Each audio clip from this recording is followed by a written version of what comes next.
뉴스 헬리콥터를 타고 뉴스의 현장을 누비고 있습니다. 서울 여의도 새누리당 당사 상공을 날고 있습니다. 새누리당 이정현 대표, 김병준 씨의 총리 발탁과 관련해 노무현 정부의 정책을 거의 대부분 위반했고 노무현 정부 4년 동안 정책실장을 지낸 분이라며 야당이 김병준 씨 총리 임명에 동의하지 않는다면 야당이 노무현 정부를 부정하는 거라고 지적했습니다. 그런데 그 이정현 대표는 2006년 7월 3일 경제를 망치고 부동산 정책 실패를 주도했던 김병준 씨를 교육부총리로 임명한 것을 보면 이제 교육까지 거덜낼 작정인 것 같다 라면서 당시 김병준 교육부총리 후보자를 비난했습니다. 이정현 대표는 새누리당의 전신인 한나라당을 부정하고 있군요. 아니, 자기 자신을 부정하고 있군요. 단식 함부로 할 게 아닌가 봅니다. 서울 종로구 금융감독원 연수원 상공을 날고 있습니다. 김병준 총리 내정자가 내일 아침이나 오후쯤 총리 피택 소감을 밝히겠다며 위축된 모습을 보였습니다. 결정을 뒤집을 수도 있다, 이런 뜻으로 읽힙니다. 한편 김병준 씨는 일주일 전 연락이 왔다 이렇게 밝혔는데요. 그때 민정수석은 우병우 씨였습니다. 그런데 김병준 씨가 우병우 장인과 친한 것으로 드러났습니다. 그래서 우병우가 수석으로 있을 때 김병준을 추천한 거 아니냐, 이런 의혹을 낳고 있는데요. 그렇다면 친노 총리 후보가 아니라 친우 총리 후보네요. 말은 바로 해야겠습니다.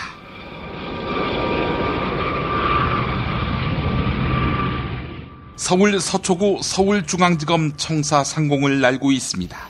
오늘 검찰에 불려나온 안종범 전 청와대 정책조정수석이 모든 일은 대통령 지시를 받아서 한 것이라며 대통령 박근혜 씨에게 모든 책임을 떠넘기고 있는 것으로 확인됐습니다.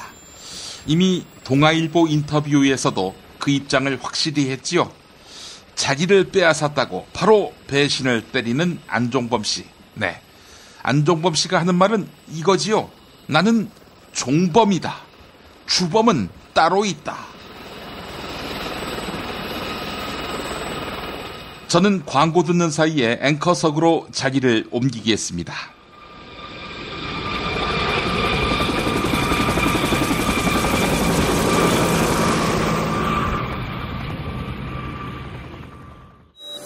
생활고 때문에 건강보험료를 내지 못한 사람들에게 병원은 사치입니다.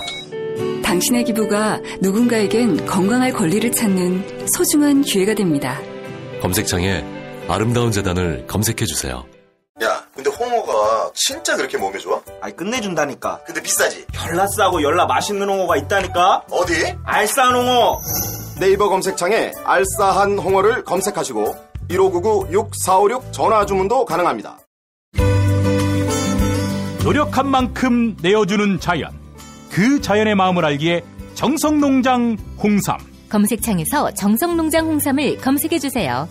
010-9754-6972. 다이어트를 위한 꿀팁.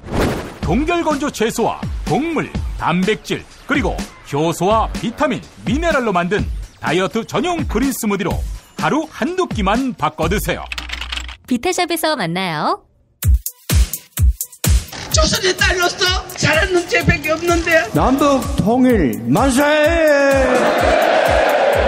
새날이 올 때가 불리한 진술을 거부할 수 있습니다. 김무성 나와! 이런 민주주의를 안 할 새끼야!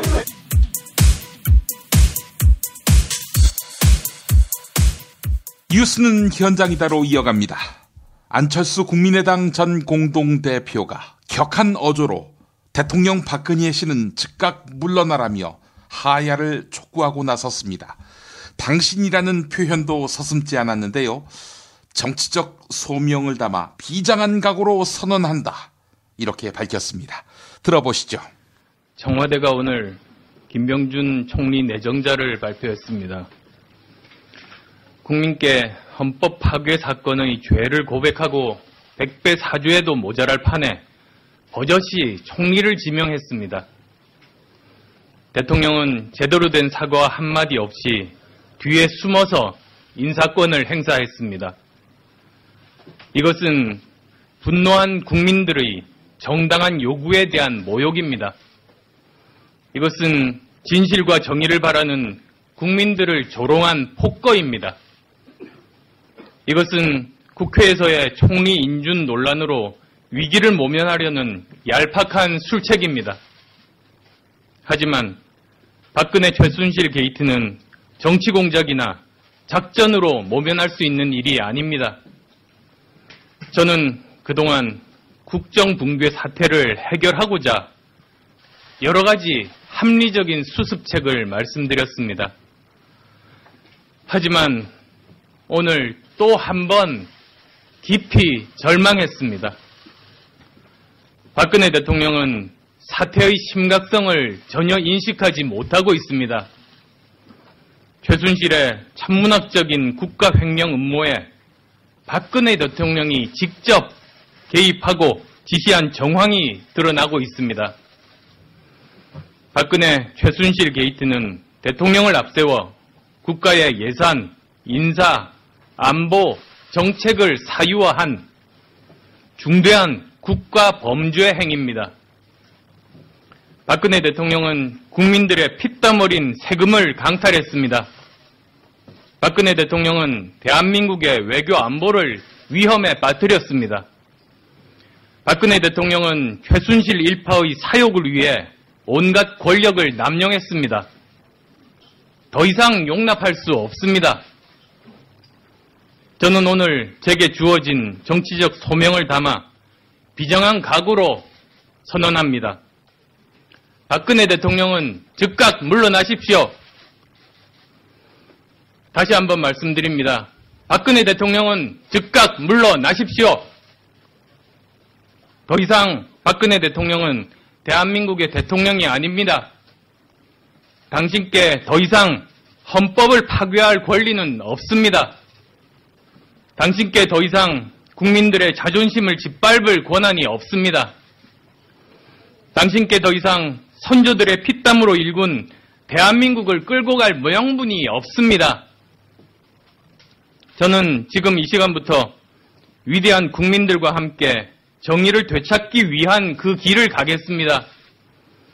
어떠한 고난도, 어떠한 희생도 감수하겠습니다. 정의를 위한 길에 제 모든 것을 바치겠습니다. 박원순 서울시장 역시 이번 개각을 비판하며 대통령 박근혜 씨의 하야를 주장했습니다. 여기에 더해 국민들과 함께 촛불을 들겠다며 장외투쟁을 선언하기도 했는데요. 제1야당 더불어민주당의 동참을 촉구하기도 했습니다. 오늘 아침 서울시정에서 있었던 박원순 서울시장 기자회견 내용 들어보시죠. 첫째, 박근혜 대통령은 즉각 물러나야 합니다. 지금 박근혜 대통령은 대통령으로서의 권위와 신뢰를 잃었습니다. 대통령으로서의 막중한 권한을 행사할 수 있는 도덕적, 현실적 상황이 아닙니다. 경제 위기, 민생 도탄, 남북관계 위기 등을 식물 대통령에 맡겨둘 수는 없습니다. 대통령의 위기가 나라의 위기, 국민의 불행이 돼서는 안 됩니다. 둘째, 박근혜 대통령이 일방적으로 개각 명단을 발표한 것은 국민을 우롱하는 처사입니다. 박 대통령은 조각권을 행사할 자격을 이미 상실했습니다. 국가 위기 사태를 악화시키는 박근혜 정권과 새누리당의 농간은 즉각 중단돼야 합니다. 박 대통령이 국민들로부터 총체적 불신을 받는 상황에서 여당과 대통령이 주도하는 모든 수습 방안은 사태를 더욱 악화시킬 뿐입니다. 셋째, 박 대통령도 헌법유린과 국정농단과 관련해 수사를 받아야 합니다. 대통령이 주도하는 수사는 진실규명에 전혀 도움이 되지 않을 뿐만 아니라 진실을 왜곡하고 있습니다. 대통령이 깊숙이 개입하고 주도한 사안인 만큼 대통령 자신이 엄정한 수사를 받아야 합니다. 넷째, 저는 국민과 함께 촛불을 들겠습니다. 그리고 현재 시민사회단체 등 각계각층이 모여 조직된 비상시국회의에 참여하겠습니다. 대한민국의 근본을 바꾸라는 국민의 명령에 따르겠습니다. 오직 국민을 믿고 국민의 뜻을 따르겠습니다. 앞으로 이 시국회의가 진행하는 평화로운 집회가 안전하고 질서 있게 진행될 수 있도록 서울시는 모든 행정편의를 지원하겠습니다. 다섯째, 민주당을 포함한 야당도 이 시국회의에 참여할 것을 촉구합니다. 국민과 유리된 어떤 정당이나 정치인도 있을 수 없습니다. 기득권과 당리당략을 내려놓고 백척간두의 위기에 처한 국가 위기 극복 방안을 국민 속에서 논의하고 대안을 찾아가야 합니다. 여섯째, 이번 사태의 해결 과정을 통해서 완전히 새로운 국가, 새로운 정치, 새로운 체제를 만들어야 합니다. 현재 우리가 당면한 위기는 대통령의 잘못으로 기인된 것이지만 대통령 한 사람을 바꾸는 것으로 근본 문제가 해결되는 것은 아닙니다. 이번에야말로 새로운 대한민국을 열어나갈 근본적인 정치 혁신을 이뤄내야 합니다. 당장의 고통을 극복하는 과정을 넘어서서 새로운 민주주의 질서와 새로운 국가 시스템을 만드는 계기가 되어야 합니다. 낡은 시대의 마지막 페이지이자 새로운 시대를 여는 첫 페이지가 되어야 합니다. 안종범 전 청와대 정책조정수석은 최순실이 소유한 회사들의 업무에 깊숙이 관여한 혐의가 있습니다. 혐의를 뒷받침하는 정황과 증언들에도 불구하고 최순실을 모른다고 하거나 대통령 지시에 따른 것이라며 책임을 회피하고 있는데요. 결국 안종범 전 수석은 오늘 조사를 위해 검찰에 출석했습니다. 검찰청 포토라인에선 안종범 전 수석은 역시나 모든 혐의를 모르쇠로 일관했는데요. 발언 내용 들어보시겠습니다. 침통한 심정입니다. 잘못한 부분 책임지겠습니다. 그 기금 모금 관련해서는 본인의 판단입니까? 박근혜 대통령의 지시를 대행한 것입니까? 검찰에서 모두 사실대로 말씀드리겠습니다. 그 재단 출연금 모금은 강제성이 있다고 생각하십니까? 검찰에서 모두 말씀드리겠습니다. 책임진다고 지금 말씀을 하셨는데 법적 책임까지 포함됩니까? 검찰에서 모두 말씀드리겠습니다. 최순실 씨 모른다고 하셨는데요. 지금도 최순실 씨 모르십니까? 네, 검찰에서 모두 다 더블유K 전 대표하고 미르재단 최순실 국정농단 파문은 국정역사교과서 제작 문제에도 번지고 있습니다. 교과서 국정화 결정 배경에는 최순실의 영향력이 미쳤을 거란 의혹이 불거진 것입니다. 이에 역사학회 및 역사단체 47곳이 시국선언에 동참하면서 역사교과서 국정화 철회를 요구했는데요. 국정역사교과서의 대표 집필자인 신영식 이화여대 명예교수는 두 사안은 전혀 별개의 문제라며 역사교과서 국정화를 강행하겠다 이렇게 밝혔습니다. CBS 라디오 김현정의 뉴스쇼에 나온 이화여대 신영식 명예교수 인터뷰 들어보시겠습니다. 근데요, 교수님, 지금 잘 아시다시피 최순실 게이트가 온 나라를 휩쓸고 있어서 이게 괜찮겠습니까? 그건 별개인데요. 별개입니까? 그러면 그게 여기 무슨 관계 있어요?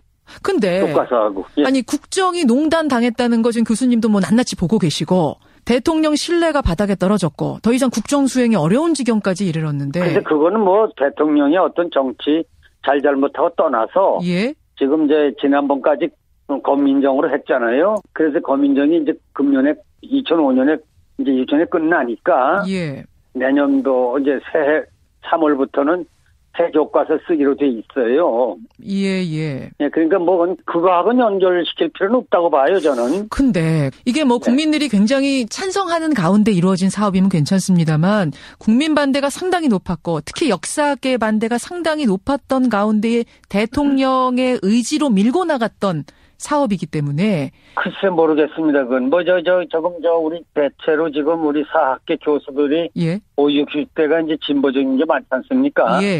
그리고 이제 저 같은 사람 전부 정년을 했고. 그렇죠. 그런 데서 이제 오는 건데 뭐 저는 글쎄 다른 건 모르겠습니다. 예. 아니 그 47개 역사 단체가 성명도 냈습니다. 이건 최순실 교과서다. 지금까지 일방적인 정책들이 어떤 정상적 국정 운영이 아니었다는 게 속속 드러나고 있는데 역사 교육도 예외가 될 수 없다. 당장 작업을 중단해야 된다. 이게 지금 47개 단체가 한 목소리를 낸 거여서 이런 거 좀 부담스럽지 않으십니까? 그 사람들은 원래 그래요. 지금 다 돼가는데 어떡합니까 지금? 그러니까 지금 다 돼가더라도 이렇게 반대가 심하다면 이거 멈추고 다시 논의를 해볼 수 있는. 일부입니다. 그 사람들은 그거 할 수 있는 사람들 그거고 반대 안 하는 사람도 많이 있어요. 그 당시에 나왔던 여론조사를 보면 말이죠. 국정교과서에 반대하는 여론이 높았고 특히 교사들, 역사 교사들 90% 이상이 반대했던 걸로 제가 기억을 해서 말입니다, 교수님. 그분들이 사실은 내용을 몰라서 그래. 예, 그건 뭐 실제 그렇습니다, 사실은.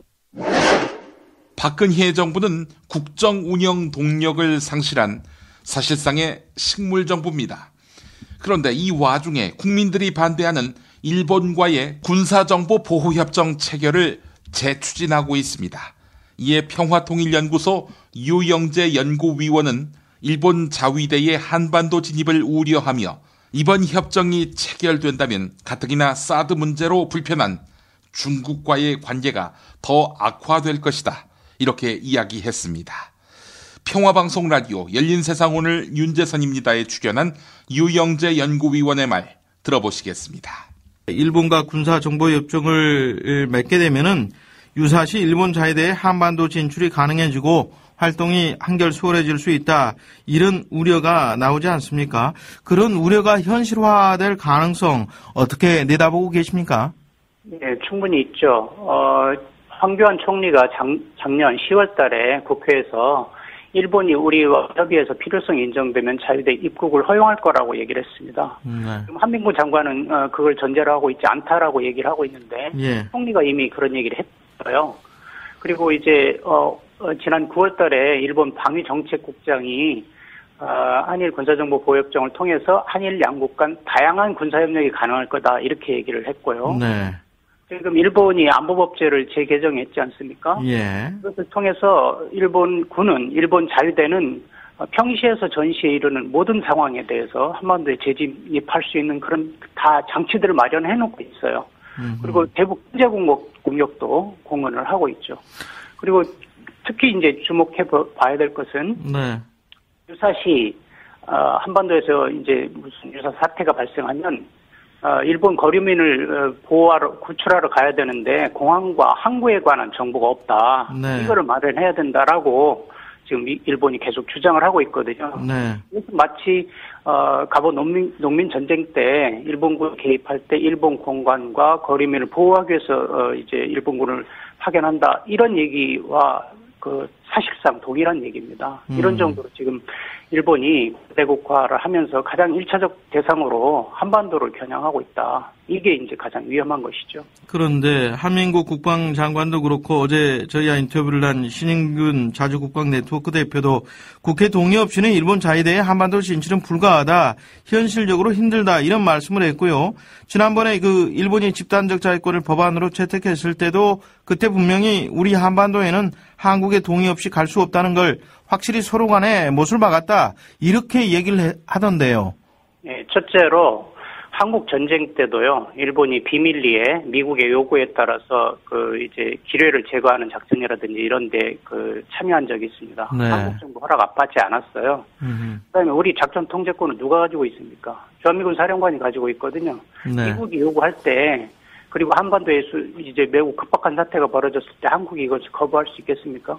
저는 그럴 수 없다고 봅니다. 네. 그리고 또 이미 한국 정부 자체가 일본군의 개입을 허용할 수 있다라고 얘기를 하고 있어요. 예. 그렇기 때문에 동의 여부는 한국 정부의 동의 여부라고 하는 것이 이게 절대적으로 일본군을 막을 수 있는 그런 장치가 아니다 이렇게 보는 것이죠. 네, 좀 앞선 질문으로 돌아가서요. 네. 미국이 주도하는 미사일 방어 체계에 우리가 이 편입이 되게 되면 네. 뭐가 문제냐 이렇게 또 생각하는 분들도 계실 것 같은데 어떤 문제점이 있어서 반대를 하시는 겁니까?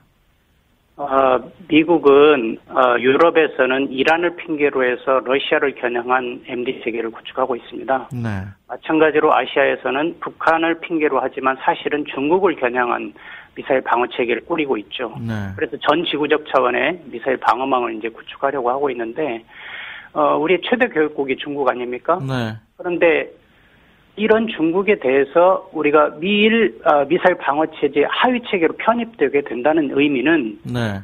중국을 적대하게 된다는 거예요. 예. 그래서 중국과의 군사적 이제 긴장과 갈등과 유사시 충돌 위험성, 그다음에 경제적 타격의 위험성 이런 것들을 갖게 되는 것이죠. 그런 점에서 보면 우리의 민족의 이익이나 국가 이익의 입장에서 볼 때는 이것은 미국, 일본에게는 도움이 될지 몰라도 우리에게는 백해무익한 일이기 때문에 네. 미국 MD 참여는 하면 안 된다라는 것이죠. 사드 배치 논란에서와 같은 맥락으로 읽히네요. 예. 이게 양 측면입니다. 사드 배치와 한일 군사정보보호협정은 양면이에요. 예. 동시에 가는 겁니다. 미국 장사랑, 요건 내가 할 말이 있어요.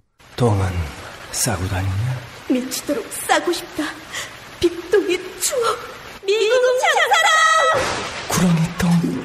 이뻤다. 장이 살아야 내 몸이 산다. 혈중 콜레스테롤 개선과 배변 활동에 도움을 주는 건강기능식품입니다. 빅동의 추억. 미궁 장사랑. 지금 검색창에 미궁 장사랑을 검색하세요. 이건 제가 써보니까 효과가 있는 것 같아요. 남녀노소, 좌파, 우파 모두에게 미궁 장사랑이 빅동의 추억을 찾아드립니다. 지금 검색창에 미궁 장사랑을 검색하세요. 정권 교체를 함께 염원하는 직원들로 똘똘 뭉친 판촉물회사 네피알로 삼행시 갑니다. 내가 아는 사업이나 행사를 PR하기 위한 알짜배기 판촉물 회사. 선물, 기념품, 답례품을 구하신다면 우리 편 회사 네피알을 찾아주세요. 3만 가지가 넘는 물품을 대기해 놓고 있습니다. 네피알로 인터넷 검색창에 입력하시거나 032-519-4800으로 연락주세요. 카카오톡 아이디는 네피알입니다. 팟캐스트 듣고 연락주시면 더 깎아드립니다. 존경하고 사랑하는 국민 여러분, 일산 라페스타에 있는 풍무 양고기, 즉석에서 숯불에 구워먹는 양갈비하고 양꼬치, 이거 맛보시면 다른 걸 찾지 않아요. 게다가 고기 연기를 몽땅 밑으로 뽑아본 게 옷에 냄새도 안 배고 이렇게 맛있고 시설 좋은 양고기집, 구경 못 해봤을걸. 어이 넘버3 자네도 가봤는가? 그럼요. 무당, 승마선수, 펜싱선수, CF감독, 호빠도 너무 좋아하더라고요. 저도 빨리 하야하고 홀가분하게 먹으러 가야겠어요. 말하자면 031-902-9292. 내 아이에게 물려주고 싶은 건 돈만이 아닙니다. 건강한 몸, 건강한 피부, 건강한 화장품을 물려주고 싶습니다. 수아비스 화장품은 눈에 들어가도, 상처 위에 발라도, 혹은 아이들이 실수로 먹더라도 괜찮아야 한다는 목표로 95% 천연 원료 함유에 도달하기까지 달려왔습니다. 수아비스랩닷컴에서 한 달간 오픈 기념 행사로 100% 페이백 행사를 진행합니다. 구매한 가격만큼 그대로 현금으로 돌려주는 100% 페이백. 부담 없이 수아비스 화장품의 효과를 확인하세요. 포털사이트에서 수아비스 화장품을 검색하세요.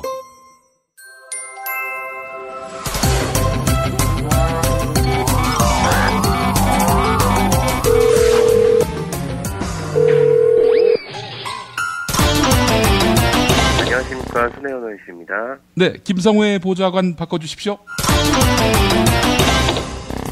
더불어민주당 손혜원 의원실 김성회 보좌관 만나는 날입니다.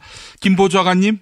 네, 안녕하세요, 김 PD님. 예, 저희가 사실 그 오전에 녹음을 했는데 김병준 총리가 임명되는 바람에 그거 엎어버리고 새로 녹음하고 있습니다. 예.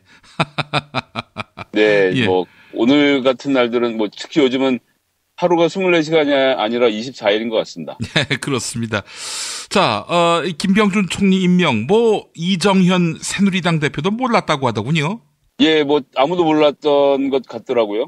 아주 전격적인 발표였고, 새로 수습팀이 등장을 한 것 같습니다. 저희가 모르는 사람은 아닌 것 같은데, 어쨌든, 지금 있는 청와대 인물들 아닌 것 같고, 뭐, 예. 많은 분들이 지금 뭐, 김기춘 비서실장 얘기를 꺼내고 있잖아요. 예, 예. 순장조로서 마지막 호위무사가 되려고 한 것이 아닌가 이런 기대가 있습니다. 본인이 총리하지 뭐하러 남을 시켜요. 본인이 총리하면 뭐 난리가 나겠지만. 청문회 나와서 탈탈 털리는 건 싫다는 입장이지 않겠습니까? 그래서 김병준을 대신해서. 자, 여하간 국회 반응은 어떻습니까? 뭐 황당하다는 반응이 주로인 것 같습니다. 어제까지 그렇게 해서 오늘 뭐 논의가 진전될 거라 생각했고 손학규 의원님 뭐 온몸으로 받아들이시려고 했는데 누군가가 그렇게 표현하더라고요. 손학규 전 대표가 김칫국에서 싱크로나이즈드 스위밍을 했다고. 네, 뭐 아주 적절한 표현인 것 같습니다. 김칫국을 너무 많이 드셨죠. 예. 그리고 이제 그 김병준 교수 참여정부 출신 중에 대표적인 반문 인사이죠. 예. 그리고 고향이 경북 고령인데 전 이거 좀 모욕적이라는 생각이 들었던 게 보니까 이제 민주당을 포위하고 나머지 세력들 하나로 합칠 수 있는 카드라고 피고 내민 것 같은데 TK 총리의 두 사람을 전남 보성 그다음에 전남 영광을 배치한 거거든요. 예. 김종용이 전남 보성 출신이고 이제 박승주 차관이 전남 영광 출신인데 예.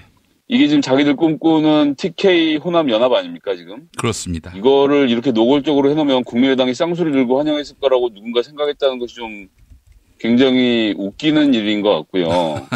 잘 아시겠지만 안철수 의원도 이 김병준 교수가 그 국민의당 비대위원장을 맡았으면 좋겠다라고 생각할 만큼 친하고 김병준 교수랑 입장을 같이 하시는 그 사회디자인연구소의 김대호 소장도 이제 국민의당 입당에 있는 상태고 해서 발표할 당시에는 국민의당하고 뭐 사전에 약간의 교감이 있었나 생각을 했는데 나오는 반응들 보니까 뭐 그렇지 않았던 것 같고 박근혜 대통령이 혼이 비정상인 가운데 막 던진 게 아닌가 싶은 걱정이 좀 될 정도로 그 반응은 뭐 굉장히 나쁘다라고 좀 요약해 볼 수 있을 것 같습니다. 예, 그렇군요. 국민의당과는 전혀 논의 없이 국민의당에 갈 사람을 채갔다. 이렇게 받아들였는지 안철수 전 대표가 박근혜 대통령 하야를 요구했더군요. 네, 뭐 안철수 의원도 그렇게 말씀하시고 박원순 시장, 이재명 시장도 이제 말씀하시는 중이죠. 예. 그래서 이제 야당의 대표적인 인사들이 대권에 출마하려는 잠룡 그룹에서 이제 하야 얘기가 나오기 시작하는 뭐 전조라고 좀 보여집니다. 예, 그렇군요. 자, 이렇게 된다면은 지금 야권 유력 대권 주자 중에 안희정 충남지사와 문재인 전 대표만 빼놓고 나머지는 하야를 요구하고 있는 양상이군요. 네, 그렇습니다. 문재인 전 대표도 계속 이런 식으로 나가면은 중대 결단을 하지 않을 수 없다. 이렇게 말한 것으로 알고 있는데 그 중대 결단이 뭘까요? 저는 문재인 대표는 좀 더 무겁게 움직이는 것이 좋겠다 생각하고 있고요. 예. 국민의 여론이 계속 지금 치고 올라가는 중인 것 아닙니까? 그렇죠. 예. 오늘 이제 수습책이라고 내놓은 것이 제가 생각에 완전히 기름을 끼얹은 꼴이라 그렇지만 뭐 한나라한시의 모든 야당 후보들이 다 하야를 주장한다고 해서 하야가 되는 것도 아니고 저는 지금 성남 민심을 같이 동참하는 것도 중요한 만큼 자존심 상하고 다친 사람들도 같이 손잡고 갈 수 있는 기회를 만들어주는 것 그리고 아직 실망은 했지만 화가 나지 않은 분들이 화가 나게 정국이 돌아가는 것 이런 것들이 필요하다 생각하고 그런 상황들을 좀 더 지켜보면서 야당도 입장을 정하게 되지 않을까라고 생각하고 있습니다. 예. 일단 야당 분위기도 한층 이렇게 선명한 투쟁 쪽으로 한 걸음 옮겨갔다. 이렇게 봐도 무리는 아니겠죠?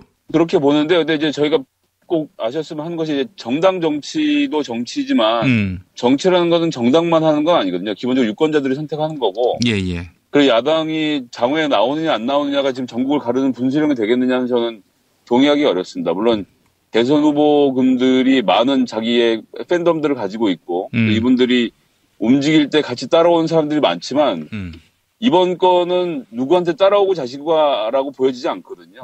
성남 민심이 야당을 밀어야 되는 것이 더 맞다고 생각하고요. 예. 야당이 비겁해서가 아니라 정당이라는 것, 정치인이라는 것이 기본적으로 유권자들과 호흡을 같이 하는 것이기 때문에 전 지금처럼 해서 점점 더 국민들의 분노가 올라가고 야당에 거기에 보조를 맞춰가는 것들도 필요하다고 생각합니다. 지금 뭐 박근혜 정권 퇴진투쟁을 야당이 뽑아 들면 과연 그것이 원하는 국면대로 돌아가겠는가.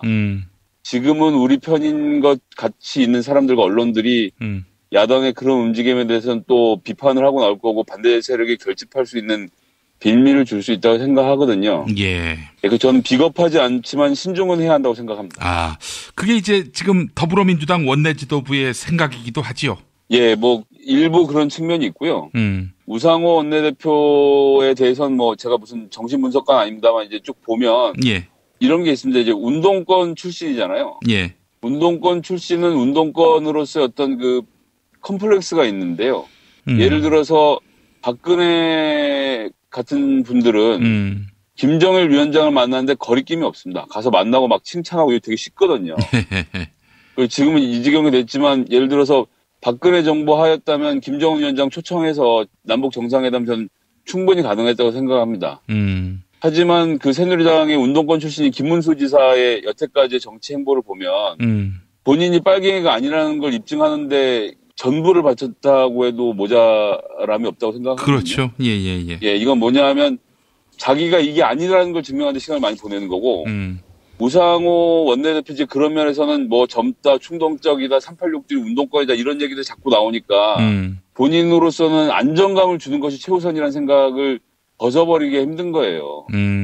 그래서 상대적으로 안철수나 박원순처럼 온건한 시민사회 세력이었고 또 이제 안철수 대표처럼 사실 사업가였던 분들 이런 분들이 지금 하야 주장을 하는데 국민들이 여기에 대해서는 거부감이 없거든요. 왜냐하면 이분들은 그런 캐릭터가 아니었으니까. 예. 그런데 이런 주장을 예를 들어서 야당 정치인들 중에서 소위 이 학생 운동권 출신들이 한다고 생각해 봤을 때 저는 국민들이 그것을 들으면서 어떤 반응을 보일까 생각해 보면 하지 못하는 측면도 있지만 그런 여러 가지 정서를 고려했을 때 나오는 반응도 좀 같이 봐주셔야 되지 않을까.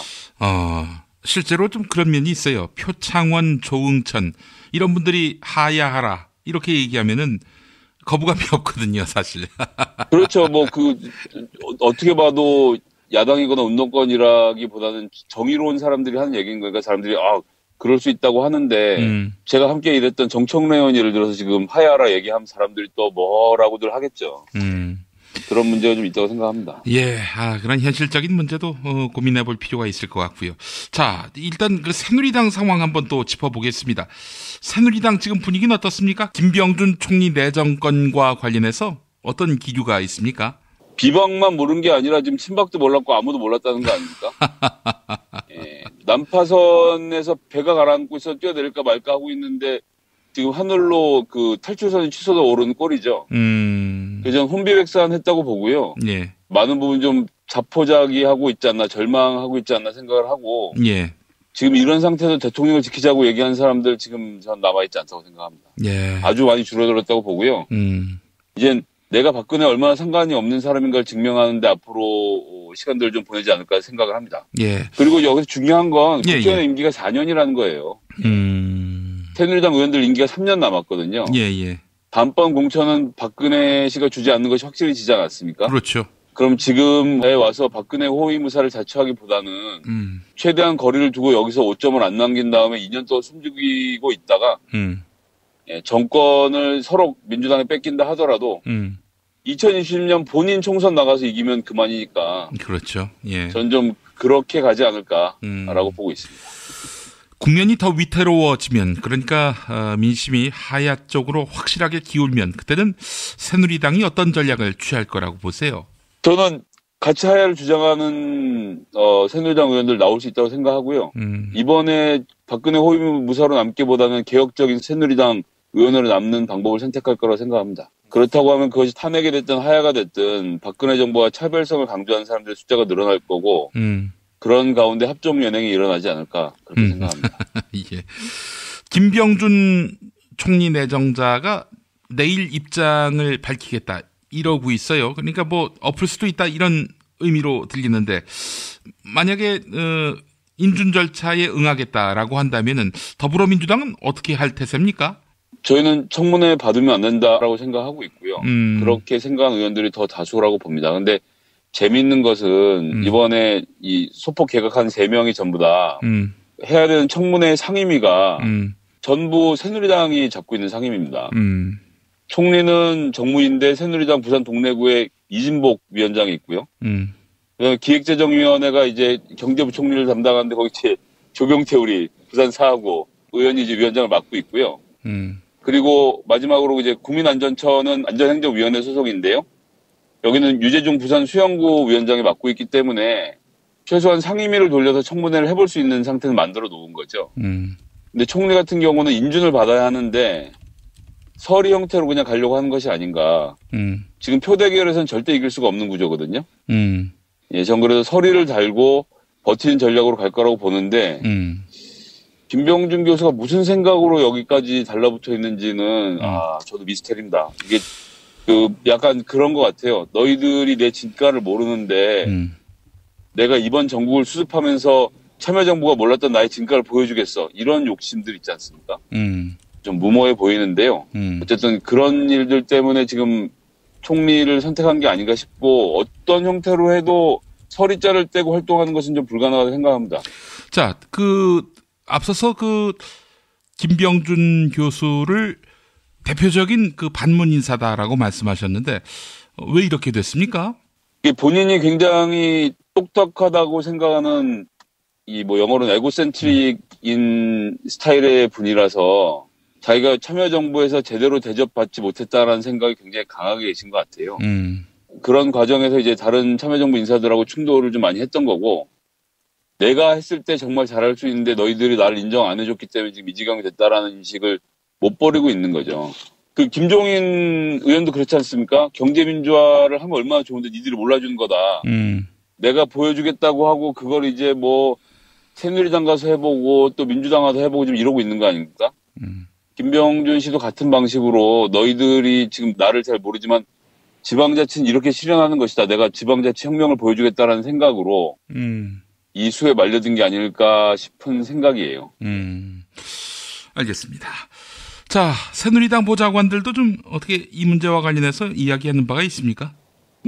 완전히 손 놓고 있는 분위기에 오늘 지금 예산 소위도 벌어지고 있고 당내 여러 가지 활동들을 해야 되는데 모두들 절망적인 상태죠. 이거 어떻게 해볼 수도 없고 집에 가서도 애들 보기 창피하다는 거예요.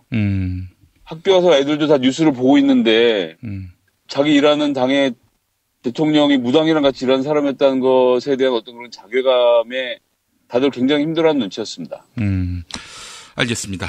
국회 상황이 이렇게 돌아가고 있군요. 예. 자, 김성회 보좌관님 말씀 잘 들었습니다. 네, 감사합니다.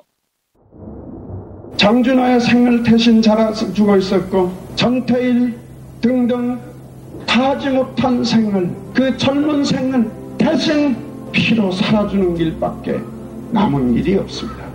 문익환의 학교. 하나님 감사합니다. 이 부족한 종을 그동안 4번씩이나 감옥에 보내신 것은 감사를 드립니다. 하나님의 아버지의 마음으로 뜨거운 마음으로 그 애타는 마음으로 기도하면서 살아갈 수 있게 해주시옵소서. 예수님의 이름으로 고난받는 당신의 아들 딸들의 이름으로 기도드립니다. 아멘. 단지 교회만이 아니라 역사를 위해 일하는 학교, 한신대학교 신학대학원. 한신대학교 신학대학원에서 하늘의 뜻이 땅에서도 이루어지는 세상을 만들어갈 2017학년도 신입생을 모집합니다. 주간은 물론 야간 과정도 개설합니다. 목회자 수업이 아닌 한신의 신학을 공부하고자 하는 분을 위한 일반 석사 과정도 있습니다. 10월 31일부터 11월 11일까지. 자세한 안내는 한신대학교 신학대학원을 검색하세요.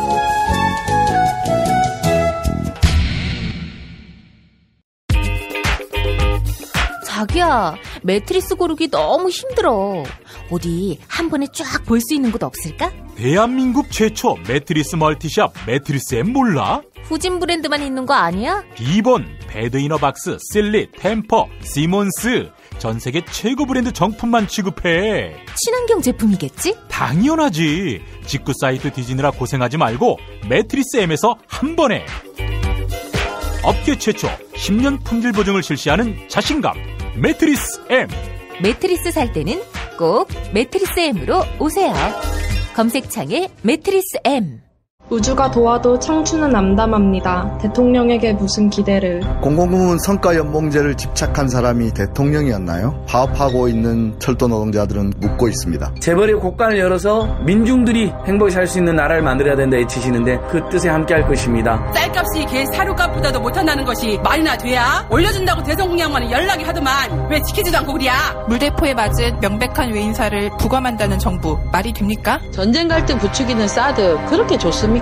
청와대에 누워있어. 4월 16일 대통령은 뭘 하고 있었나요? 모두의 절망은 청와대 엽기 행각의 결과입니다. 박근혜와야 11민족 총궐기에서 외칩시다. 박근혜 왜 저러지? 문재인, 김무성, 안철수는 또 왜 저러지? 뉴스로는 알 수 없는 진짜 정치 현장 이야기. 한겨레 정치팀 기자들이 취재 수첩을 낱낱이 공개합니다. 본격 정치관찰 팟캐스트. 언니가 보고 있다.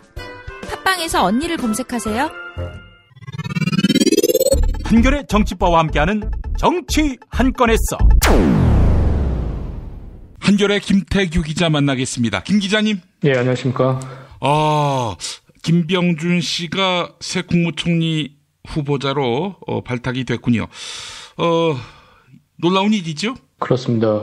이게 오전에 청와대에서 이제 발표를 했고요. 인선 발표를 국무총리 후보 그리고 경제부총리 임종용 금융위원장을 경제부총리로 했고 어쨌든 뭐 국정의 가장 중요한 축 아니겠습니까? 국무총리와 경제수장 이제 발표를 했는데 처음에 발표가 났을 때 뭐 이렇게 수습을 하려나 보다. 그럼 야당이랑 다 얘기가 됐겠지 하면서 생각했는데 그게 아니었어요. 그래서 지금 상당히 박근혜 대통령이 국정 주도권을 여전히 놓지 않으려는 그런 의지가 지금 강하게 보이고, 그럼 어쨌든 지금 황당한 상황인데, 김병준 국무총리 후보 어떤 사람인지 간략하게 소개를 해드리겠습니다. 일단은 그 경북 고령 출신이고요. 영남대 정치학과를 졸업했습니다. 그 TK고 영남대를 나온 것도 상당히 흥미롭고요.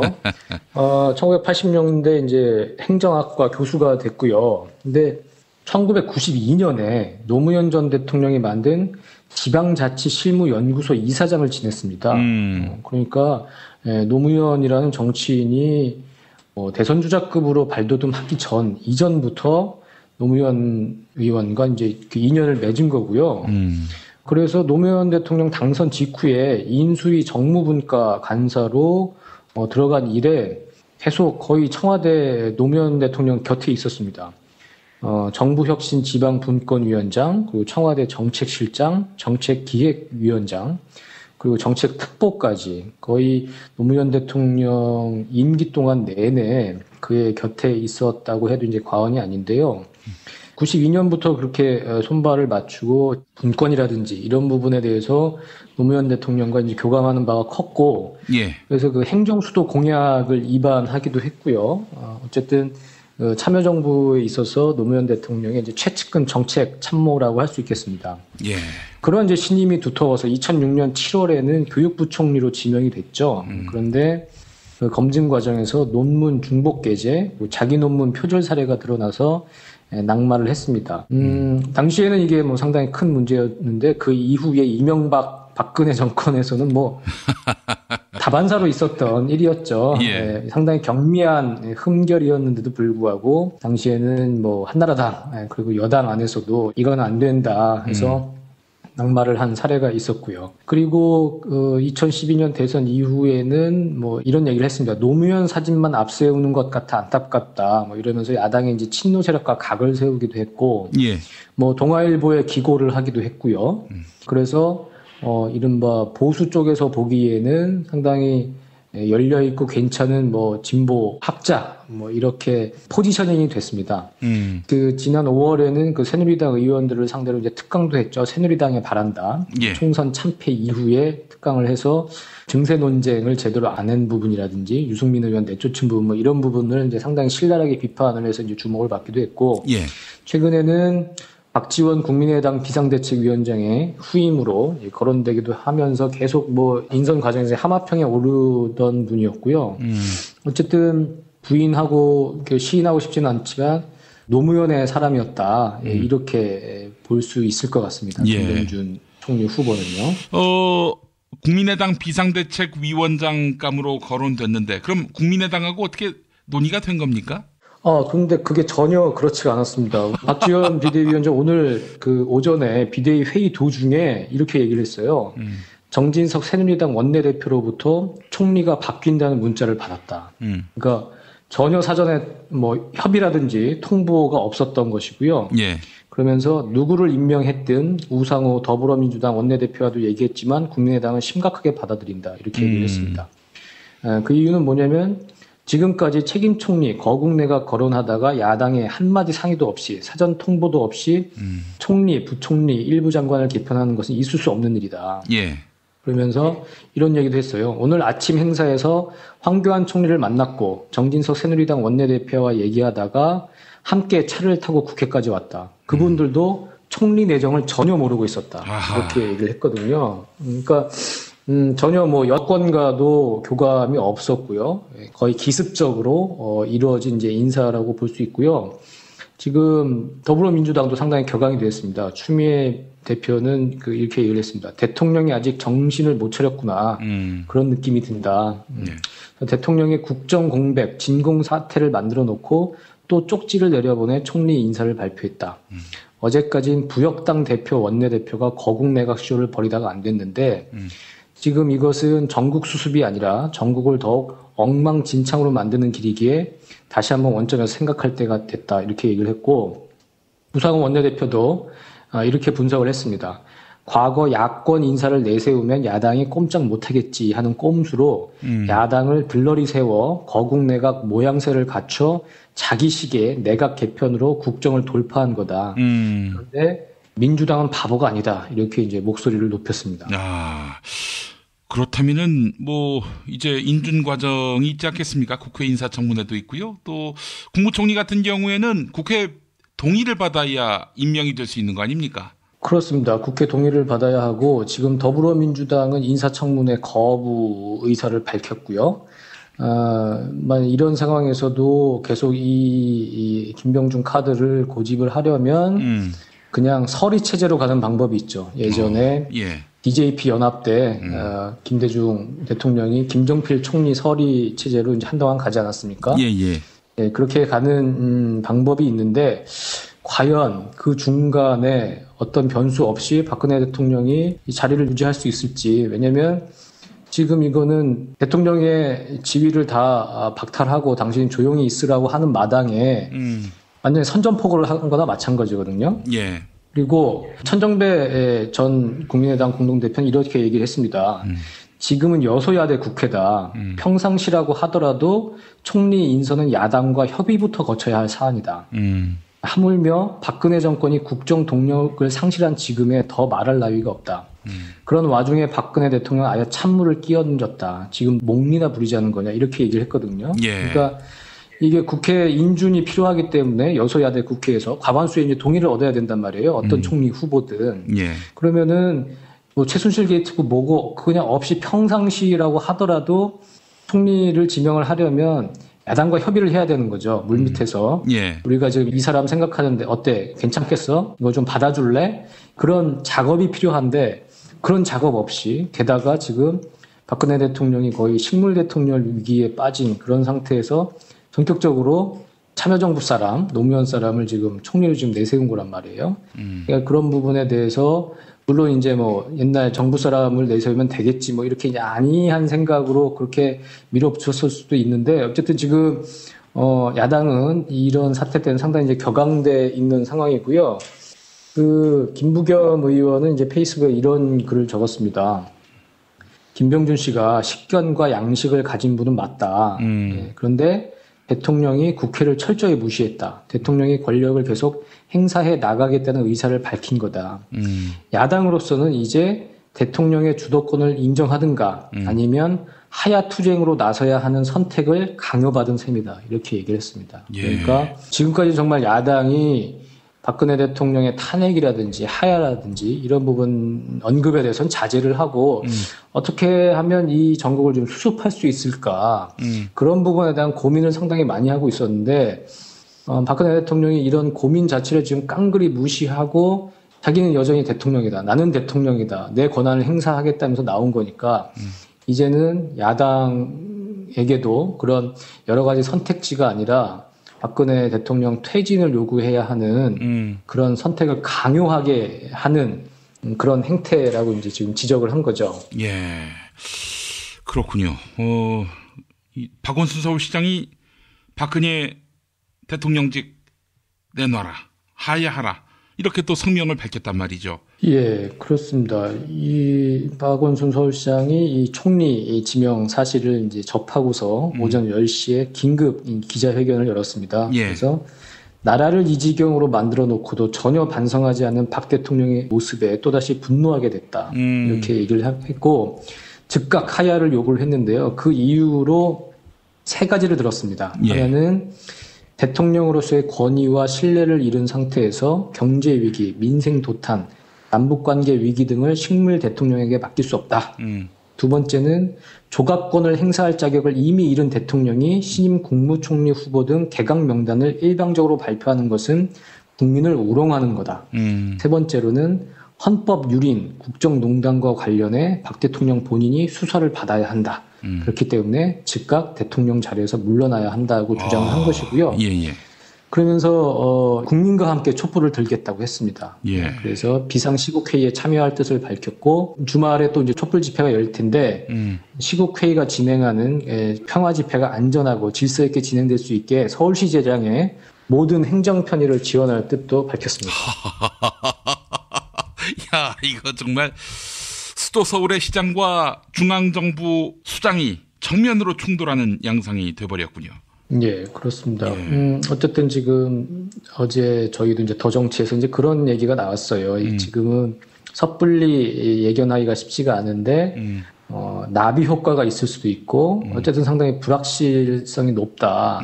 어떤 변수가 튀어나와서 지금의 국면을 전환시키고 어떻게 발전시킬지 모른다. 그런 얘기를 나눴는데 지금의 변수는 박근혜 대통령이 아니었거든요, 사실은. 예. 그런데 박근혜 대통령이 자신이 플레이어가 돼가지고 지금 싸움을 걸었고, 그렇기 때문에 어떤 지금 분노하고 있는 민심의 기름을 끼얹은 그런 형국인 것이고요. 예. 지금 이런 상황에서 상당히 좀 궁금한 건 뭐냐면 과연 이 결정을 누가 했느냐가 저는 상당히 궁금하더라고요. 예. 지금 청와대 비서실장도 없고 정무수석도 없고 만약 원래 있다면 비서실장이나 정무수석과 이제 논의를 해야 할 사안 아니겠습니까? 예. 지금 아까 박지원 비대위원장 얘기를 들어보면 황교안 총리도 후임 총리 얘기를 모르고 있었다고 얘기를 하고 있는 거고요. 정말 기가 막히네. 어쨌든 박근혜라는 사람이 이 엄청난 결정을 했을 리는 만무하고요. 혼자 그런 고독한 결단을 내릴 수 없는 사람이니까 또 누군가에게 전화를 걸어서 어떻게 해야 할까요?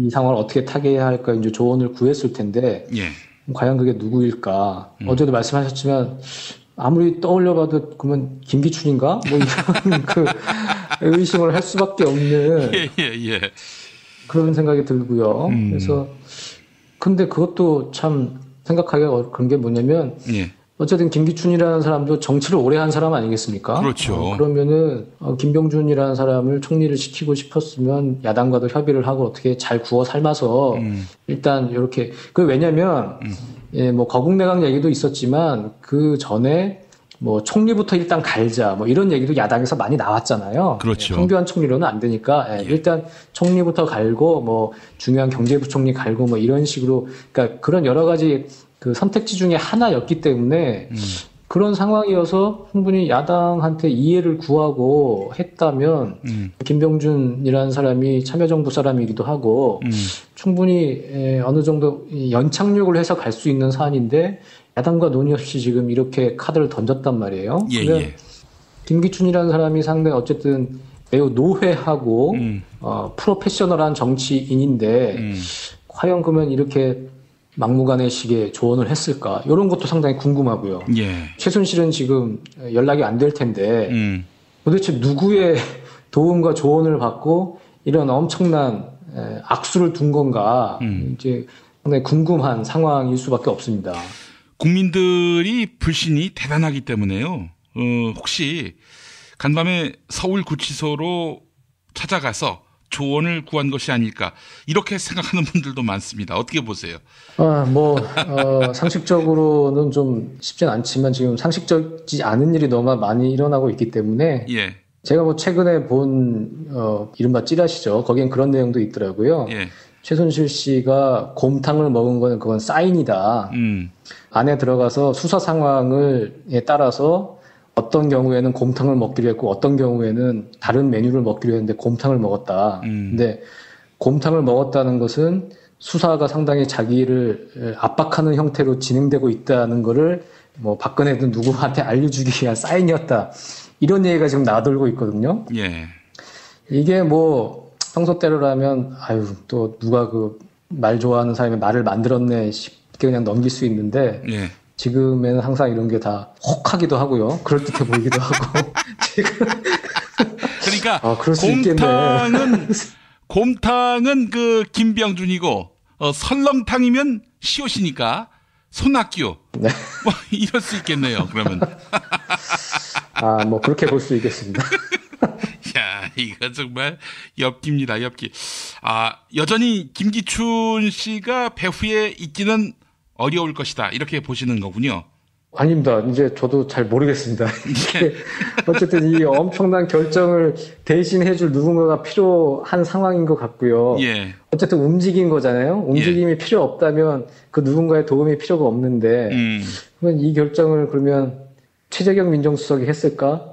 그건 아닌 것 같고 도대체 누굴까를 고민할 수밖에 없는 상황이어서 저도 지금 자신 있게 김기춘이 아니다 이렇게 얘기를 하기는 어려울 것 같습니다. 그 최재경 새 민정수석은 굉장히 정무적 감각이 탁월하다고 하더라고요.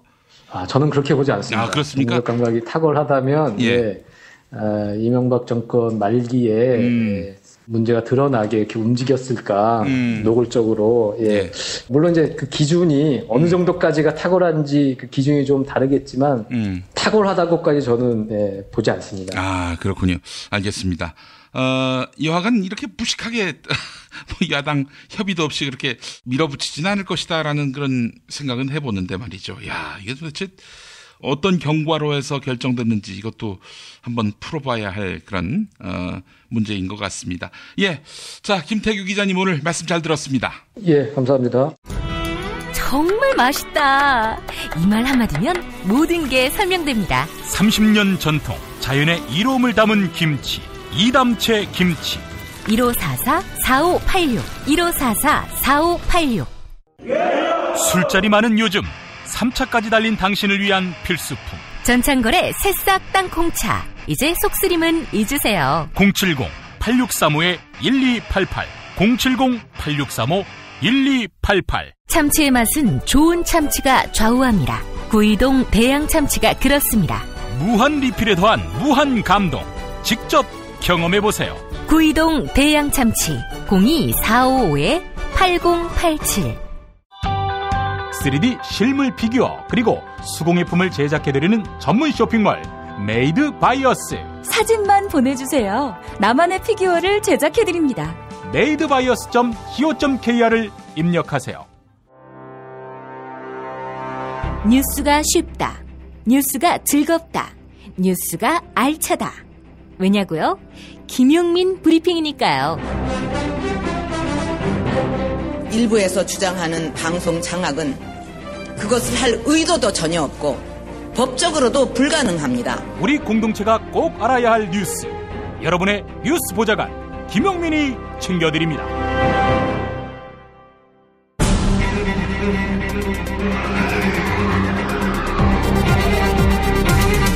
본격 정치 논평. 안진걸 참여연대 사무처장 만나겠습니다. 안 처장님? 네, 안녕하십니까. 안 처장님 요즘 무척 바쁘시죠? 그런데 국민들을 위해서 이렇게 발로 뛴다는 거. 사실 위한다는 것도 아니죠. 국민들과 함께 저도 한 사람의 국민으로서 이 비상시국에 대통령이 그만두면 불안하다 이런 사람이 있던데 사실 그분이 지금 대통령 하고 있는 게 더 불안하잖아요. 이보다 더 상황이 답답할 수는 없는 거고 어떤 경우라도 그만두면 지금보다는 개선된다는 게 대부분 국민들의 판단인 것 같습니다. 그래서 저희 그 전국의 시민사단체들 조직도 하고 비상시국회의도 하고 그럼 무엇보다도 우리 국민들 마음을 모아내는 게 중요하잖아요. 예. 몇몇 운동단체들이 앞장서서 뭐 열심히 하는 건 좋지만 그것만으로는 되는 게 아니거든요. 예. 우리 평범한 시민들이 이렇게 거리에서 또는 모임에서 박근혜 정권 퇴진을 강하고 신나게, 왜냐하면 우리 사회가 이제 좋아지는 거거든요. 이렇게 나쁜 짓 하면 쫓겨날 수 있다는 것이, 그것을 알린다는 거. 그다음에 주권자는 국민이고 우리 국민들의 힘이 얼마나 무섭고 위대한 것인가를 보여준다는 것은 정말 신나는 일이라고 생각합니다. 그래서 그런 일로 정말 신나게 열심히 뛰고 있습니다. 예. 이번 촛불은 성격이 다르죠. 역대 그 어떤 촛불보다도. 예, 맞습니다. 예. 거의 분위기가 4.19 혁명 전야하고 비슷하다는 의견도 있으시고. 예. 87 6.25항쟁이랑 비슷하다는 분들도 있고. 예. 2008년 촛불 집회하고도 비슷하다 이렇게 이야기들 많이 하시잖아요. 예. 지난주 토요일 날 뭐 저도 갔는데 정말 대단하더라고요. 그래서 지난주에도 우리가 방송으로 이번 토요일 날 많이 모이실 거다 그랬잖아요. 예. 근데 예상컨대 한 5천에서 10,000명 정도 모일 거라는 예상이 많았거든요. 예. 실제로 주최 측 최종 연인원 추산 5만여 명 정도가 모였고요. 아예 청년들 학생들은 세종문 앞에서 밤을 새더라고요. 저도 한 새벽 2시까지 있었는데 집에 안 가세요. 그냥 인도에 앉아갖고 지치지도 않는 거예요. 그냥 박근혜 퇴진 내치시는데 그게 마치 87 6.25항쟁 때 우리 전대협 선배님들이 명동성당에서 군사독재정권 퇴진 내치고 개헌 주장하던 그때랑 정말 오버랩이 되는 겁니다. 그래서 그때 전 토요일 집회 보고 박근혜 정권 끝났구나 이렇게 생각했습니다. 근데 아니나 다를까 이번 주에 들었으니까 지지율 뭐 9%대로 떨어지고 탄핵이나 하야를 요구하는 여론 70% 80%까지 치솟는 것. 그러니까 무슨 뭐 자기가 그만둬야 되는데 무슨 수석들 사표를 받고 본인이 사표를 쓰셔야 될 분이 그다음에 뭐 거국 중립내각 뭐 해법 중에 하나긴 한데 우리는 퇴진 없이 거국 중립내각 안 된다고 거부했는데요. 그럼 야당이랑 협의해서 야당 추천이라도 받든지 무슨 느닷없이 오늘 또 지 마음대로 김병준이라는 사람 내세운 거잖아요. 그러니까 오죽하면 박원순 시장 나서서 이제 더 이상 대통령은 신뢰를 잃었고 국정을 운영할 자격과 그런 능력이 없다. 그만둬라. 그러니까 안철수 의원까지 나서서 대통령 물러나라 이렇게 직격탄 날렸잖아요. 이게 저는 뭐 그분들도 잘 판단한 거긴 하지만 지난 토요일 그리고 지난주 이번 주 보여준 우리 국민들의 엄청난 열기 그리고 사실상 온라인에서는 이미 정권 퇴진된 거잖아요. 이미 오프라인에 나오는 것은 많으면 많으지만 뭐 5천만 그러면 작은 수잖아요. 근데 온라인상은 이미 5천만 모두가 거의 퇴진을 외치고 있는 상황이다. 그래서 저희도 원래 그 시민들의 마음 받아서 오늘 그 프레스센터에서 전국 시민사단체 1,500여 개가 참여하는 비상시국회의를 열었고 치열한 토의하고 바로 박근혜 정권의 퇴진이 모든 그 이 시국 정상화의 선결 과제이다. 그리고 동시에 퇴진만 하면 안 돼. 그 사람만 퇴진하면 안 되잖아요. 이른바 부역자 집단들, 책임자 집단들, 공범들에 대한 철저한 진상규명과 특별감사를 통한 엄정한 처벌이 필요하다. 그다음에 진실을 은폐하고 물타기용의 거국 중립내각은 의미가 없다. 퇴진한 다음에 야당들의 제안을 받아들여서 10만만 행자들이 내각을 구성해서 선거 관리를 하면 되잖아요. 그런 부분들을 아주 차분하게 잘 설명드렸습니다. 그랬더니 박원순 시장이 비상시국회에 참여하겠다고 바로 또 입장을 냈더라고요. 그러니까 일종의 이제 87 6.25항쟁 때 야당이랑 시민사단체 뭐 일반 국민들이 모두가 민주정치 범국민운동본부를 꾸렸었잖아요. 상황은 그렇게 가고 있다. 근데 오늘 비상시국회에서 제가 또 하나 조금 잘했다라고 제가 감히 자자찬해보면 그러면 예를 들면 우리 김영민 PD님이라든지 또는 일반 시민들 중에 자기가 속해 있는 단체가 없는 분들은 서운할 수가 있잖아요. 나도 참여하고 싶은데. 그래서 그분들을 위해서 제가 나라를 걱정하고 분노하는 국민일동이라는 모임을 하나 만들어드렸습니다. 그러니까 누구나 그 모임에 성원이 되는 거죠. 그러니까 나는 참여인데 나는 민변 이렇게 속해 있는 곳이 굳이 없으셔도 누구나 참여할 수 있고 시국선언도 할 수 있고 요즘 집집마다 시국선언도 하는 집도 있고 현수막까지 내거는 집도 늘어나고 있거든요. 박근혜는 하야라. 그래서 우리 국민 모두가 이 주권혁명의 대회에 주인으로 참여하는 거죠. 손님이 아닙니다. 그렇게 저희가 앞으로 모셔서 함께할 생각입니다. 아이고 모처럼 대동단결을 하는군요. 이번 토요일 날 또 집회 있는 거 아시죠? 우리 김영민 PD님도 나오셔야죠. 그럼요. 김용민 브리핑 청취자들과 함께 조그만 깃발이라도 만들고 우리가 각자 자기가 피켓도 이번에는 그렇게 하기로 했어요. 집에서 다 써오자. 도화지라든지 A4 용지에 예. 자기가 하고 싶은 시국선을 한 줄로 하는 거죠. 가족들끼리. 그렇죠. 뭐 저만 해도 우리 집 식구 셋이서 같이 공동으로 주권자인 국민이 얼마나 무서운지 보여주겠어. 당장 내려와 막 이렇게 써갖고 가려고 하거든요. 예. 이렇게 해서 토요일 오후 4시에 지금 광화문광장에서 집회 열릴 것 같습니다. 이미 그보다도 앞선 시간에 백남기 농민 연결식이 있죠? 예, 맞습니다. 우리 안타깝게 돌아가신 백남기 어르신 사건 처리만 봐도 이 정권이 얼마나 비인간적이고 무도한 정권인지 다 드러났잖아요. 그렇죠. 사람을 물대포로 죽인 다음에 그걸 은폐했죠. 심지어는 빨간 우이 같은 피해자이고 도와주려고 달려들었던 사람을 살인자로 몰았죠. 그리고 강제 부검 시도를 한다고 병원을 6번이나 들이닥쳤죠. 정말 사람을 2번, 3번, 4번, 5번 죽인 거거든요. 모욕하고. 근데 가족들을 공격했잖아요. 심지어. 예. 가족들을 살인자로도 몰려고 했잖아요. 저는 그때도 이런 정권이라면 정말 퇴진해야 된다는 생각이 막 들었는데 결국은 우리 국민들 백남기 어르신 시신이라도 지켜주셨고 예. 경찰이 이제 정권 힘이 빠지니까 정말 경찰도 웃기지 않습니까? 영장 그렇게 다시 청구한다고 난리를 피더니 우리 국민들의 분노가 엄청 치솟으니까 서서히 꼬리를 내서 영장 청구 안 하고 지난 토요일 날 집회 갔더니 경찰들 말하는 거 보세요. 그전에는 막 뭐 체포한다, 불법이다 난리 피더니 나라를 걱정하는 국민들의 마음을 이해하고 있습니다. 이렇게 이야기했다는 거 아니에요. 그러니까 제발 평소에도 국민의 마음을 이해를 해야죠. 그 답답하고 억울한. 그래서 아침부터 예, 백남기 어르신 장례를 치르게 돼서 서울대병원 쪽으로 사람들이 모여들 것 같고요. 오후에 노제도 하고 그리고 노제 끝나고 이제 운구 차량이 광주로 출발하고 나면 시민들이 4시부터 그러니까 백남기 선생님 장례식도 와주시면 제일 좋은데요. 상황이 여의치 않으시면 오후 4시에 광화문광장으로 이번에 한 20만 명 정도 모여야 되지 않을까 싶습니다. 예. 지난주에 5만 명, 이번 주에 10만에서 20만 명, 어이구. 다음 주에 100만 명 이렇게 모여서 예. 아니 계속 지금 시간을 버팅기고 있잖아요. 박근혜 예. 정권이. 예. 아무것도 할 수 없는 처지인 거 뻔히 알면서 그리고 어차피 최순실도 없고 문고리 설명도 없잖아요. 예. 그러니까 그분은 그런 판단을 자체를 못 하실 텐데 그럼 엉뚱한 판단하거나 엉뚱한 짓 못하게 빨리 내려오시는 게 낫다. 이렇게 생각해 봅니다. 안진걸 처장님.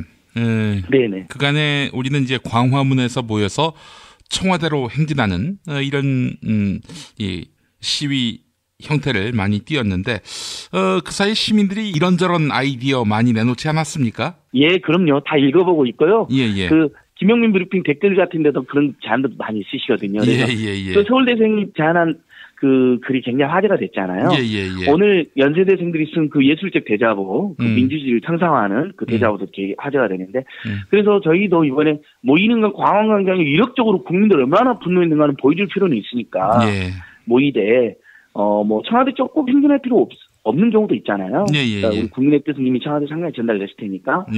물론 이번 주에 그렇게 모였는데 다음 주에도 버티고 있으면 다음 주에는 또 가자 청와대로 할 수도 있는데요. 이번 주는 예를 들면 사방팔방 행진을 저희들도 지금 고민하고 있습니다. 그러니까 한 10만, 20만 모여 있으면 대학생들과 청년들이 신천으로 더 많은 시민을 만나러 가고 또 시민단체나 사회단체들은 명동성당 쪽으로 가는 거죠. 옛날 유호랑쟁 분위기도 살릴 겸 이렇게 여러 방향으로 더 많은 시민들과 함께 할 수 있도록 행진해보자 이런 것도 고민하고 있고 또 시위를 못 나는 분들이 있을 수 있으니까 6시에 경적 울리기를 제안하는 분들도 있고요. 이번 11월 5일 12시에 일단 저희는 경적 울리기를 제안해놨습니다. 그리고 6시에도 또 경적 울리기 제안하는 분들도 있고 아까 말씀드린 것처럼 집집마다 현수막을 내놓을 수도 있고 버튼도 달 수도 있고 각종 지금 온라인에서 보면 뭐 탄핵이나 하야를 촉구하는 서명 페이지 같은 것도 많거든요.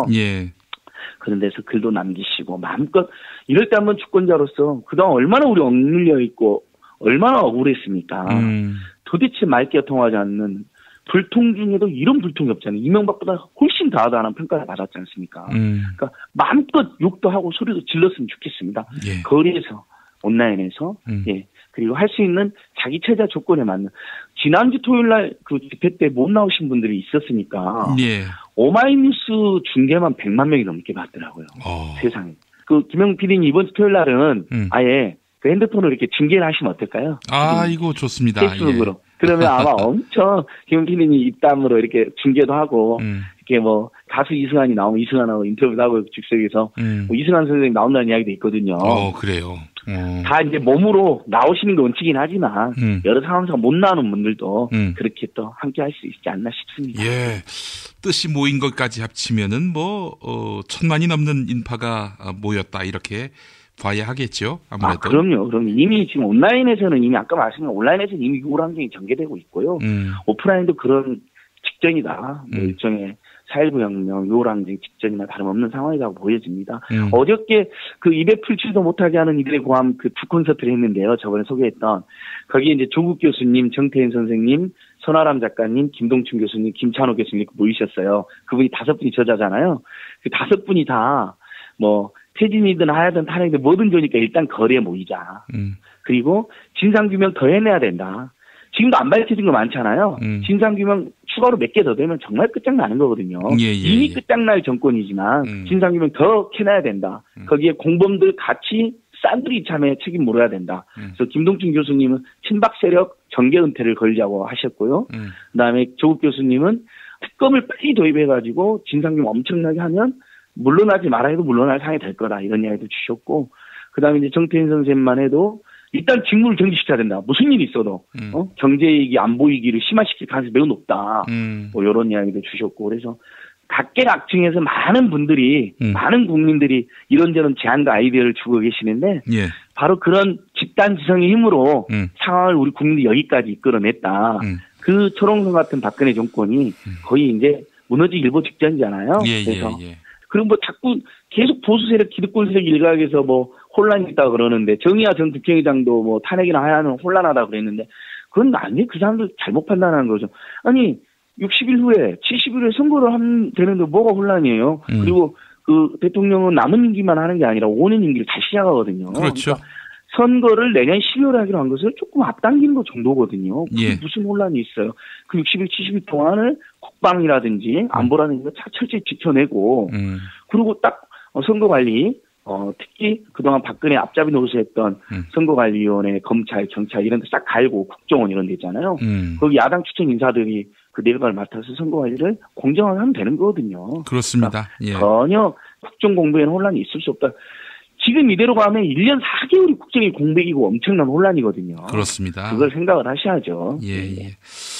알겠습니다. 자, 시민사회단체들이 이렇게 연대를 해서 큰 판을 만들어 놓았군요. 네. 예. 그래서 이번 주 토요일 4시에 광화문에서 만나요. 예. 다시 한번 마지막으로 제안드립니다. 안진걸 처장님, 그리고 그 다음 주까지 가지는 않았으면 좋겠는데 11월 12일이죠. 그렇습니다. 11월 12일은 이제 민중총궐기 투쟁본부가 1년 전부터 이제 다시 하겠다라고 이제 발표한 날인데요. 그날은 꼭 뭐 주체가 어디는 간에 온 국민의 축제니까 민주주의의 힘을 보여주자는 거니까 11월 12일도 지금 서울광장으로 집회가 잡혀 있습니다. 4시에. 11월 5일, 11월 10일이 정말 중요하거든요. 위대한 국민을 무섭게 보여줘야 되기 때문에 이 두 날만 약속이 이제 있으셨던 분들은 좀 저녁으로 미루고 집회하고 저녁에 친구들 만나서 평가하고 평론하고 이렇게 디프리 한번 하면 참 재밌잖아요. 두 번만 모여주십시오 일단요. 11월 5일은 장소가 어디입니까? 11월 5일은 4시 광화문 광장 쪽, 11월 12일은 4시 서울 광장 쪽입니다. 알겠습니다. 자, 안진걸 처장님 더 많은 수고 부탁드리겠습니다. 시민들의 뜻 받잡고 시민단체들이 열심히 책임감 있게 하겠습니다. 감사합니다. 고맙습니다. 운전자를 위한 꿀팁 7,000원 운전자 보험 카페. 알고 계세요? 교통사고가 나면 형사합의금, 벌금, 변호사 비용 이거 자동차 보험에서는 보장 못해요. 운전자 상해까지도 책임져드리는 7,000원 운전자 보험 카페. 버스, 택시, 트럭 등 영업용 차량 운전자를 위한 12,500원 운전자 보험 카페도 있습니다. 실손, 부모님 건강, 자녀 보험도 안내해드립니다. 02849-9730 연중 무휴라 언제든 02849-9730. 지금처럼 사는 게 싫습니까? 전복을 원하십니까? 그렇다면 와우 전복을 드십시오. 전복을 먹으면 입맛 잃고 무기력했던 삶이 전복되고 시름시름하던 몸 상태가 전복됩니다. 답답하십니까? 전복하세요. 100% 완도에서 잡은 전복 중에 전복. 와우 전복. 한 번 맛보면 또 찾게 되는 와우 전복. 네이버에서 와우 전복, 전화번호는 010-2443-0818. 아들아, 에그타르트 사왔다. 네? 에그타르트가 뭐예요? 계란빵. 근데 정말 맛있어. 먹어봐. 그럼 먹어볼게요. 와, 정말 맛있어요. 그치, 맛있지? 아빠, 이거 어디서 샀어요? 일산 현대백화점과 함께 있는 레이킨스몰에서 샀지. 영화도 보고 쇼핑도 하고 에그타르트도 먹고 커피도 딱 내 스타일이야. 타르트팜 킨텍스점, 일산 레이킨스몰 154호. 일산 전 지역 배달 가능하고 돌잔치, 결혼식 등 답례품에도 에그타르트 정말 좋습니다. 단 수도권만 배송 가능해요. 문의전화 031-923-2995. 검색창에 타르트팜 킨텍스점. 6살 하늘이 밥을 잘 안 먹어요. 그런데 이때 택배입니다. 연지연 곰탕이 배달됐어요. 직접 도끼로 팬 장작불 위에 한우 사골과 도가니를 가마솥에 한가득 넣고 24시간 끓인 진구. 연지연 곰탕이 하늘이 입에 들어가는 순간, 아, 맛있다. 엄마 한 그릇 더 주세요. 조미료 같은 첨가물이 전혀 들어가지 않아 엄마의 기쁨은 더하답니다. 7팩 이상 무료 배송합니다. 주문 전화는 010-7252-1114 010-7252-1114. 오늘을 읽는 책, 문학평론가인 국민대학교 국문학과 정선태 교수와 함께합니다. 정선태 교수님 만나겠습니다. 교수님. 네, 안녕하세요. 예. 자, 교수님 오늘 어떤 책 만나기로 했었죠? 네, 오늘은 더글러스 러미스가 쓴 경제 성장이 안 되면 우리는 풍요롭지 못할 것인가 얘기 좀 해보겠습니다. 예. 더글러스 러미스는 미국에서 공부한 미국인인데 일본에서 주로 활동을 하고 있는 정치 사상을 공부한 학자입니다. 예. 이 책은 우리 청취자분들 많이 아실 김종철 선생님이 직접 번역하신 책입니다. 예. 제목 속에 이미 답이 들어있는 것 같기도 해요. 그렇습니다. 예. 경제 성장이 안 되면 우리는 풍요롭지 못할 것인가. 풍요로울 수도 있다는 답이 들어있겠죠. 예. 네, 경제 문제는 이완배 기자님이 하셔야 어울릴 텐데 제가 아끼는 책이어서 예. 제가 먼저 얘기하겠습니다. 예. 하다 보면 꼭 읽어주셨으면 하는 책들이 종종 있는데 이 책도 그 중에 하나입니다. 일단 상식에 대한 도전부터 시작하는데요. 오늘은 제가 이 경제 성장과 풍요의 관계, 그걸 대안으로 제시하는 대항 발전 얘기를 중심으로 말씀드릴 텐데, 우리가 경제 성장이 곧 우리의 진보이고 우리의 삶을 풍요롭게 할 것이다라는 걸 하나의 법칙이랄까요? 어떤 자연스러운 상식처럼 받아들이잖아요. 예. 근데 이 저자는 이건 상식이 아니라고 얘기합니다. 경제 성장이 우리를 풍요롭게 한다는 것 자체가 비상식적이라는 것. 그러니까 이런 상식처럼 받아들여지는 것에서 전환하지 않으면 정말 풍요로운 삶을 살기는 어렵다고 얘기하는 것 같아요. 예. 이를테면은 우리가 풍요라고 얘기할 때는 경제적인 풍요가 뭐 최소한 뒷받침 되어야겠지만은 평화나 민주주의, 사회적 평등, 정의 이런 까지 포함하는 게 풍요로움이지 경제적인 풍요만 가지고 얘기한다는 것은 풍요를 제대로 파악하지 못하는 것이라고 얘기하는 거죠. 예. 그러면서 경제가 발전하면 소득이 증가한다. 그리고 그것은 우리를 풍요롭게 할 것이다. 이게 바로 이러한 경제 발전론이 우리의 사고의 장애를 가져올 만큼 우리의 사고력을 억압한다고 합니다. 다른 생각들을 못하게 한다는 얘기겠죠. 예. 우리 김 PD님 어떻게 생각할지 모르겠지만 풍요로움을 얘기할 때마다 늘 우리 이른바 뭐 정치하는 사람들은 뭐 민생이 문제니 경제 성장이 문제니 이런 얘기를 하잖아요. 예. 그런데 이거야말로 거짓말이라고 얘기를 합니다.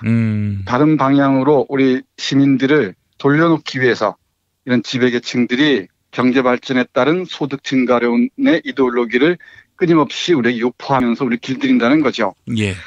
그러면 우리는 빈곤을 얘기할 수는 있죠. 늘 빈곤은 얘기할 수 있는데 이 빈곤은 끝없이 재생산된다고 얘기합니다. 빈곤은 뭐 전통적인 빈곤, 그러니까 밖에서 볼 때 빈곤도 있지만 이건 옛날에 다 같이 가난했을 때 그때는 오히려 풍요로웠을 수도 있죠. 예. 그리고 이제 우리가 얘기하는 절대 빈곤이라는 게 있죠. 아프리카를 예로 들어서 볼 때. 그리고 세 번째가 우리가 얘기하는 상대적 빈곤을 얘기할 수 있습니다. 부자를 전제로 할 때 이런 빈곤인데 우리는 돈이 없어서 이 빈곤을 느끼는 게 아니고 그리고 돈이 없어서 가난하다고 생각하는 게 아니고 부자들에게 모욕당할 때 그리고 부자들에게 바보 취급을 당할 때 그런 무력감에 빠진다고 얘기합니다. 예. 우리 사회가 이런 무력감에 빠져 있는 것도 그것과 일정 정도 관련이 있겠죠. 또 하나 여기서 이 러미스가 얘기한 중요한 빈곤이 하나 있는데 근원적 독점에서 비롯하는 빈곤이라고 얘기를 해요. 예. 그건 뭐냐면 우리가 풍요로워진다고 할수록 돈이 더 많이 필요해지는 소비할 수밖에 없는 일들이 벌어지죠. 예. 그러니까 스마트폰 새로 나오면 끝없이 새로 사야 되고 자동차 더 좋은 거 사야 되고 이러면서 이 빈곤들은 끝없이 재생산된다고 얘기를 합니다. 그러면서 저자는 한마디로 얘기를 합니다. 경제 발전으로 빈곤은 해소되지 않는다는 거죠. 빈곤은 점점 근대화하고요. 경제 발전을 통해서는 빈부의 차이를 없애는 게 아니고 빈곤을 합리화한다는 얘기죠. 그러면서 빈곤의 문제는 경제 문제가 아니고 바로 정치 문제로 얘기를 합니다. 그러니까 이 빈부 격차의 문제는 정의와 관련된 사항이어서 이런 경제적인 발전이나 뭐 파이 크기 문제나 이런 것으로서는 돌파할 수가 없다는 거죠. 예. 그래서 빈부의 차이를 뜯어 고치려면은 정치적 활동, 정치적 의논, 토론, 개입을 통해서만 가능하다고 얘기를 합니다. 예. 제가 이렇게 경제 얘기를 하니까 조금 우리 청취자들께서는 낯설지 모르겠어요. 이현배 기자님이 하신 얘기를 제가 하는 것 같아서. 별 말씀을요. 네, 제가 늘 말씀드리지만 우리가 정치는 모른다 안다 이런 문제가 아니고 정치는 우리 삶과 밀접하게 관련돼 있는데 우리가 경제 문제라고 착각하는 이런 것들까지도 사실은 정치 문제라는 거죠. 예. 그러면서 여기 제가 꼭 여러분들께 읽어드릴 구절이 하나 있습니다. 사실 경제성장 과정에서 우리가 부를 증대하기 위해서는 부지런히 일해야 한다는 이데올로기, 근면의 이데올로기가 있잖아요. 예. 그야말로 우리를 착취하고 우리를 노예화하는 프로젝트라고 얘기를 합니다. 예. 그러면서 이 저자는 제로 성장을 환영한다 이런 얘기를 해요. 그건 뭐냐면 이 사람 얘기를 잠깐 들어보면 이렇습니다. 제로 성장을 환영한다는 것은 상대적으로 가난한 사람들이나 집이 없어 떠도는 사람, 직장을 잃은 사람들을 무시하는 것이 결코 아니다. 이 정책은 오히려 그런 사람들의 안전을 보장하는 구조, 곧 안전만 만들기를 목표로 삼습니다. 오히려 오늘날의 경쟁사회를 상호부조라고 할까, 예컨대 사람들이 서로 협력하는 살기 좋은 사회로 바꿔간다는 게 바로 제로성장이라고 얘기를 합니다. 그런데 문제는 우리 사회를 지탱하고 있는 것, 그러니까 충분히 물질적으로 풍요로워 보이는데도 우리를 이 일중독 그리고 소비 중독으로 이 내모는 게 뭐냐면 바로 경쟁 논리죠. 이 경쟁 이데올로기. 그러면 이 경쟁 논리에 깃들어 있는 게 무엇인지 우리 러미스의 의견을 한번 들어보겠습니다. 그대로 읽어보겠습니다. 경쟁 사회를 지탱하고 있는 기본적인 감정은 두려움이라고 나는 생각합니다. 암묵 속에 존재하는 두려움입니다. 열심히 쉬지 않고 일하지 않으면 가난뱅이가 될지 모른다. 집 없이 떠도는 신세가 될지도 모른다고 하는 공포. 혹은 병에라도 걸리면 병원에 가야 하는데 그 병원비를 지불하지 못하면 어떻게 할 것이냐 하는 공포입니다. 예. 그러므로 사고방식을 바꾸고 싶다가도 결국에는 어떻게든 일을 계속하지 않으면 안 된다고 하는 개인적인 선택 쪽으로 기울어집니다. 그런 공포가 있다는 것은 사회 안전구조가 약하기 때문입니다. 경쟁사회란 기본적으로 그런 구조입니다. 즐겁기 때문에 일을 한다 혹은 계속한다 하기보다 목이 잘리면 나는 어떻게 되나, 직장에서 잘리면 가족은 어떻게 되나, 아이들은 어떻게 되나 하는 공포가 경쟁사회의 원동력입니다. 공포가 사회를 움직이고 있습니다. 공생사회라든가 상부상조의 사회를 실현하고 그 어떤 이도 빠짐없이 서로 뒤를 돌보아주는 그런 진정한 의미 안전이 보장된 사회라고 한다면 두려움은 크게 줄어들 것이 틀림없습니다. 그런 두려움이 줄어든다면 건전한 제로 성장의 사회는 가능해지지 않겠습니까? 라고 얘기합니다. 예.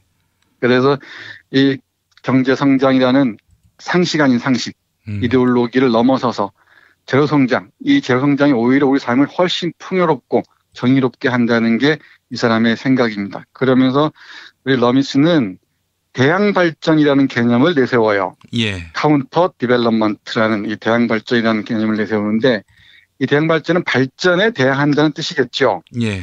짧게 설명을 해보면 대양 발전이야말로 진짜 행복을 추구한다고 얘기합니다. 독일의 계획을 예로 드는데요. 독일의 어떤 연구소에 따르면 이런 예정이라고 합니다. 2050년까지 독일의 전체 에너지 소비를 50%로 줄인다.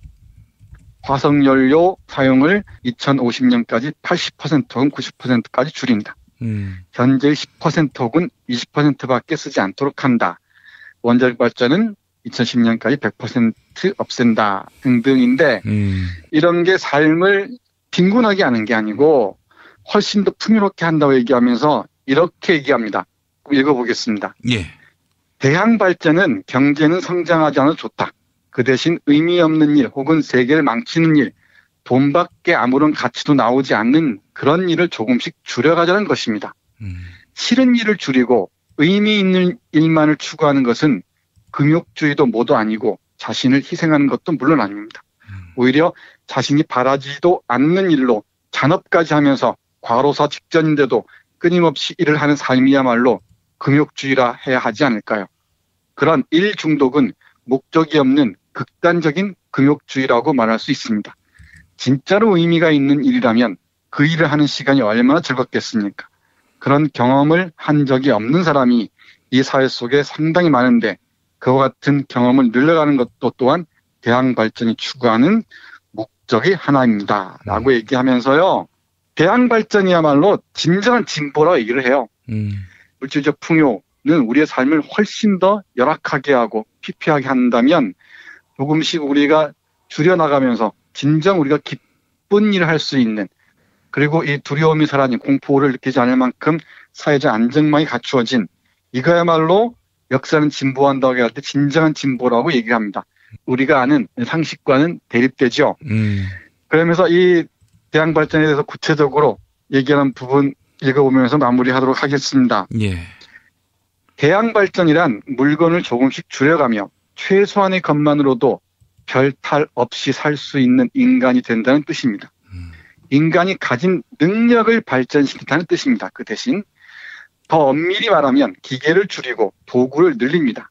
그 까닭은 도구란 인간의 능력을 대신하는 게 아니라 인간의 능력을 증대시키는 기능을 하기 때문입니다. 인간의 능력, 인간의 기량, 인간의 기술이 발전합니다. 물건을 만든다고 하는 단순한 기술의 부활입니다. 목수일이라든가 정원 송질이라든가 재봉이라든가 자기 집에서 먹는 것은 제 손으로 직접 길러 먹는다든가 옛날에는 그런 능력이 많았는데 그것이 점점 줄어들었습니다. 덧붙이자면 기계가 발전하면서 하이테크놀로지가 발전하면서 우리의 능력이 점점 더 왜소해졌다는 건 다 아는 사실이죠. 그 대신에 이제 우리 인간이 배워야 할 것은 이렇다고 얘기를 합니다. 들어보겠습니다. 사람이 문화를 창조하는 능력을 키웁니다. 그 대신 텔레비전을 켜고 문화를 보는 게 아니라 스스로 문화를 창조합니다. 앞에서 말했듯이 기계로 음악을 듣는 것이 아니라 악기를 다룬다거나 직접 춤을 춘다거나 연극을 만들거나 합니다. 물론 이러한 단순한 이해에 지나지 않지만 살아있다는 것을 즐기는 능력을 몸에 익히는 것입니다. 기계에 의지하지 않고서 그것이 가능하도록 만들자는 것입니다. 그런 삶이 대양 발전의 중심이 되면 좋겠다고 생각합니다. 이런 과정을 통해 가다 보면 우리의 지금은 상상할 수 없는 새로운 능력, 새로운 기술, 새로운 문화가 태동하게 될 것입니다. 라고 얘기를 합니다. 어떻습니까? 우리 더글라스 러미스의 대양 발전론도 적잖이 흥미롭죠? 예. 딱 한마디만 덧붙이자면 챕터 5장에 가면은 무력감을 느끼면 민주주의가 아니라고 얘기하면서 예. 이런 정의가 실현되는 정말 진정한 민주주의 실현을 위해서는 힘들더라도 무력감에 빠지지 말고 적극적으로 개입하고 싸우면서 정치적 능력을 최대화하고 그 정치적인 실천을 통해서 경제 발전이라는 이데올로기에서 벗어나 새로운 정말 풍요로운 삶을 향해 나아가야 한다는 게 더글라스 러미스의 이 경제 성장이 안 되면 우리는 풍요롭지 못할 것인가의 핵심인 것 같습니다. 경제 성장이 안 되면 우리는 풍요롭지 못할 것인가? 질문 아닙니까? 책 제목이기도 하지만. 그렇죠. 네. 경제 성장이 안 되면 우리는 풍요롭지 못하다. 기본적으로 경제 성장의 지표가 성장률 이런 것인데 성장률이 정말 많은 진실과 많은 설득력을 담보하고 있느냐 이런 질문도 될 수 있을 것 같고요. 아, 그렇습니다. 예. 많은 의미 있는 것들을 은폐하는 것일 수도 있죠. 예, 그렇습니다. 그래서 사실은 이런 경제 성장 신화가 모든 것을 집어삼키는, 그래서 정의 평화의 문제에 있어서도 경제 성장이 이보다 앞서는 이런 상황, 이런 것들이 참 우리 사회를 좀 더 야만적으로 만들어가는 것은 아닌지. 뭐 요즘 참 여러 가지로 정치 교체에 대한 염원이 높아질 때 우리의 삶이 어느 당 모 후보가 되는 것보다도 더 중요한 것이 우리가 어떤 가치를 내재하고 살아가느냐, 여기에 달려있다는 점도 함께 각성하면서 진보했으면 좋겠다는 생각을 해봅니다. 네, 맞습니다. 그리고 앞에서 언급했듯이 정말 정의롭고 전쟁에 대한 두려움이 없고 그리고 사회적 안정망이 기본적으로 갖추어진 그런 사회는 정치적 실천을 통해서만 가능하다는 것. 예. 경제 성장으로 소득이 늘어나는 것으로는 절대 해결할 수 없다는 것. 예. 이건 이 책의 중요한 가르침인 것 같습니다. 예. 자존감 없이 부자가 돼봐야 그거는 돼지에 불과한 것이죠. 예. 맞습니다. 예. 자존감에는 또 여러 성찰과 또 지적 탐구 노력 이런 것들도 또 선행돼야 할 것이고요. 역시 우리 정선태 교수님과 만나면은 이 돼지에서 사람이 돼간다는 느낌을 확실히 받습니다. 우리 김 PD가 이 사람 되면 참 세상이 바뀌겠죠? 글쎄 말입니다. 예, 교수님 오늘도 말씀 잘 들었습니다. 네, 고맙습니다. 내일 뵙겠습니다. 서로 돕고 이끌어주는 문자당. 문자당이 문자당 샵을 열었어요. 중소상공인과 농업 생산자들을 위한 큰 장터. 아니 몇 개라고 그랬어? 2개, 3개. 남았으니까 그냥 서비스 하나. 하나는 공짜. 농민회와 여성연대 같은 사회단체들이 추천하고 문자당이 엄정하게 검증한 상품과 서비스를 온라인으로 판매해서 수익금의 일부는 각 단체에 기부하는 장. 협동, 자조, 상생회, 진보 열린 장터, 문자샵. 포털이나 SNS에서 문자당을 검색하세요. 한국은 독재를 해야 돼. 하나님이 독재하셨어, 하나님. 이런 걸 해결하는 분이 고 박정희 대통령인 줄로 믿습니다. 특별히 전두환 사령관을 위해서 하나님 앞에 기도합니다. 누가 경제 살려달라고 대통령 세웠어? 우리가 장모님을 대통령 세울 때는 종북주의자 척결해 달라고 세운 거야. 혐오를 부추기고 자본에 탐닉하는 교회. 그렇게 예수로부터 멀어진 한국 개신교를 전면적으로 해부했습니다. 한국 개신교와 정치. 한국 개신교에서 가장 핫한 인물, 문화학 박사 김용민이 심혈을 기울여 만든 한국 개신교와 정치. 소명출판에서 나왔습니다. 매일 일부 코너지요. 뉴스 듣기 능력 평가 당첨자.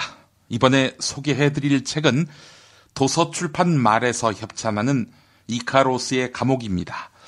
이카로스의 감옥은 문영심 작가가 이석기 내란 음모 사건에 관한 이야기를 책으로 펴낸 것인데요. 문영심 작가는 이 사건을 지켜보며 유신의 악몽이 되살아나는 두려움을 느꼈다. 이렇게 밝혔습니다. 네, 여러분 많은 관심 바라겠습니다. 이카로스의 감옥입니다. 자, 그리고 매주 금요일 정답자에게는 경남 거제시 장목면 율천 두모로 154의 43 두모실 펜션 이용권을 드립니다. 남해바다가 한눈에 보이는 절경. 네, 이 두모실 펜션에 여러분의 많은 관심 바라겠습니다. 어제 뉴스 듣기 능력 평가 정답자 만나보겠습니다. 1992년 김기춘 씨가 우리가 남이가 라고 말했던 장소, 이 음식점의 이름이 무엇인지 물어봤죠? 정답은 초원 복국이었습니다. KPY3136님, 전시작전권도 없는 나라에서 한일 군사정보 보호협정을 맺는다니 어이가 없습니다. 나라를 이 지경으로 만들어 놓고 왜 그리 서두는지 이해가 되지 않습니다. 네. 아르클님 초원복국 마치셨습니다.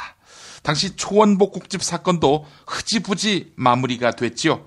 불법 도청이다 뭐다 해서 물타기를 한 것이지요. 이번 사건의 경우 핵심은 박근혜인데 자꾸 최순실로 몰아가는 것 같아서 조금씩 불안합니다. 네, 이런 사연 남겨주셨습니다. 자, 이번에는 어제 피박 퀴즈 정답자입니다.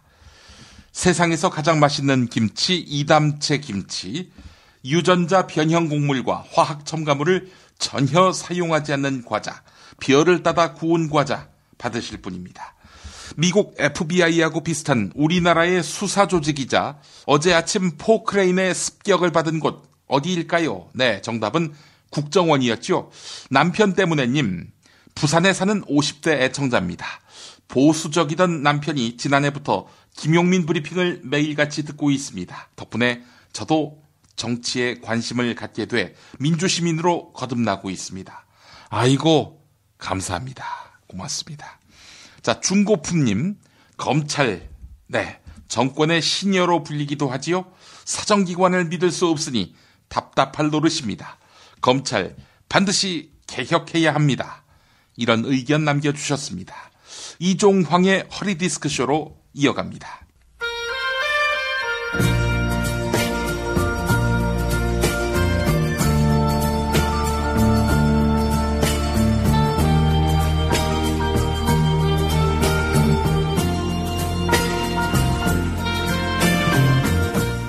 여러분 안녕하십니까? 여러분의 DJ 이종황입니다. 오늘은 청와대를 진공상태로 만들어버린 식물 대통령 박수근혜 씨가 사연 보내오셨습니다. 식물을 좋아하다 보니 식물과 물화일체의 경지에 오른 박수근혜 씨. 네, 역시 보수 대통령들은 녹색을 선호하는군요. 4대강 녹색, 식물 대통령 녹색. 네, 사연 읽어보겠습니다. 이 선생님 안녕하십니까? 저는 아호가 우매인 우매 박수근혜입니다. 요즘 저는 지독한 외로움에 시달리고 있습니다. 우향우와 비서실장, 그리고 문고리 권력 3인방 등, 네, 저의 눈과 귀, 수족과 머리, 입을 맡았던 자들이 모두 제 곁을 떠났습니다. 게다가 저의 입안에서 혀처럼 굴던 안종놈은 드디어 저를 음해하기 시작했습니다. 이제 제 눈에 티끌이 들어가도 빼줄 사람이 없고 귀지가 차도 파줄 사람이 없습니다. 너무 무서워서 눈을 감고 귀를 막고 있습니다. 이제 모든 것이 싫습니다. 그래서 자포자기의 심정으로 새로운 종, 네, 뉴 서번트를 드리기로 결정했습니다. 제가 참 나쁘다고 비난했던 참여정부의 종인데요. 그 종을 책임총리로 스카웃한 것입니다. 심지어 논문 표절도 했다고 하니 새누나당하고 코드도 아주 잘 맞을 것 같았습니다. 그런데 그동안 제 눈치나 보던 야당놈들이 식물 대통령에게 인사권이 웬 말이냐 이러면서 하야나 하라고 지랄 발광을 하고 있습니다. 아니, 참여정부라면 사족을 못 쓰는 야당놈들이 왜 이럴까요? 네, 갈피를 잡지 못해서 어찌할 바를 모르겠습니다. 이 선생님, 저에게 지침을 내려주시기 바랍니다. 네, 이런 안타까운 사연을 보내오셨습니다. 야당놈들이 이제는 참여정부마저 부정하고 있군요. 역시 종북 좌파들은 도무지 종잡을 수 없는 종자들입니다. 박수근혜 씨가 이제 어떻게 행동해야 하는지, 네, 제가 감히 알려드리겠습니다. 이렇게 해보시면 어떨까요? 꼭두각시 노릇을 하고 싶어도 주인을 찾을 수 없는 박수근혜 씨. 네, 이제는 스스로 무당이 돼보는 겁니다. 셀프 점괘를 보는 거지요. 네, 점괘를 보는 방법으로는 개인적으로 러시안 룰렛을 추천합니다. 참고로 점괘가 잘 나온다면 자연스럽게 하야가 무슨 뜻인지 알게 되겠지요. 네, 총 가지고 장난치면 천벌 받는다고요? 아이고, 최태민을 언급하는 거 말고 천벌 받을 일이 또 있었군요. 네, 김재규처럼 사형당하고 싶냐고요? 네, 죄송합니다. 그렇다면 이 방법은 어떨까요? 박수근예 씨의 유일한 말벗, 네, 지금 연락이 안 되는 최순실세를 찾아가는 겁니다. 지금 최순실세 검찰청에 있지요. 통 연락이 안 된다면 찾아가는 수밖에요. 네, 만약 박수근예 씨가 검찰에 간다고 한다면 국민과 야당은 물론이고 새누나당 놈들도 쌍수를 들고 환영할 겁니다. 모처럼 사람 대접 받을 수 있게 되는 거지요.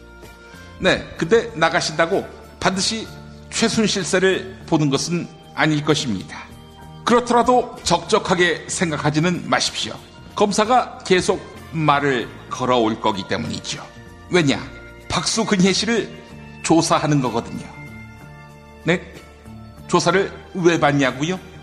아직 이 나라의 왕이라고요? 본인이 왕 같은 소리 하고 있어요. 헌법 유린하고 국정을 무당과 호빠한테 맡기고 국가 안보를 내팽개치고 전쟁의 위험에 빠뜨리고 국가경제 파탄내고 미국과 일본에게 굴욕 외교나 하고 야, 너 같은 공주병 말기 환자는 청와대가 아니라 병원에 가야지 이 환자야. 하여간 이런 어처구니 없는 사연은 즉각 처리해야 합니다.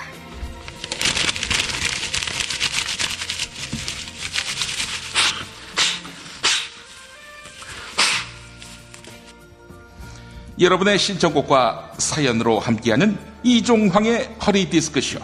네, 사랑하는 최순실세와 떨어져 어찌할 바를 모르는 박수근혜 씨에게 이 노래 띄워드립니다.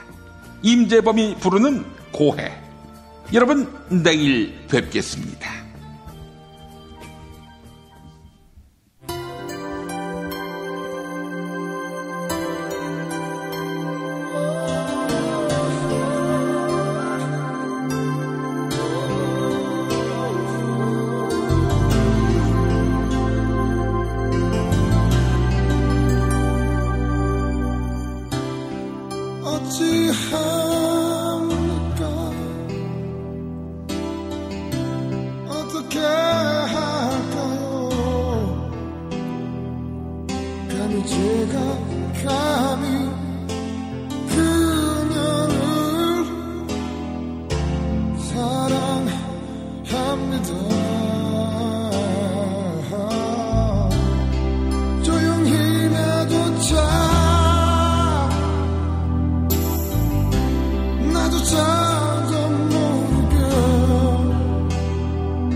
계신데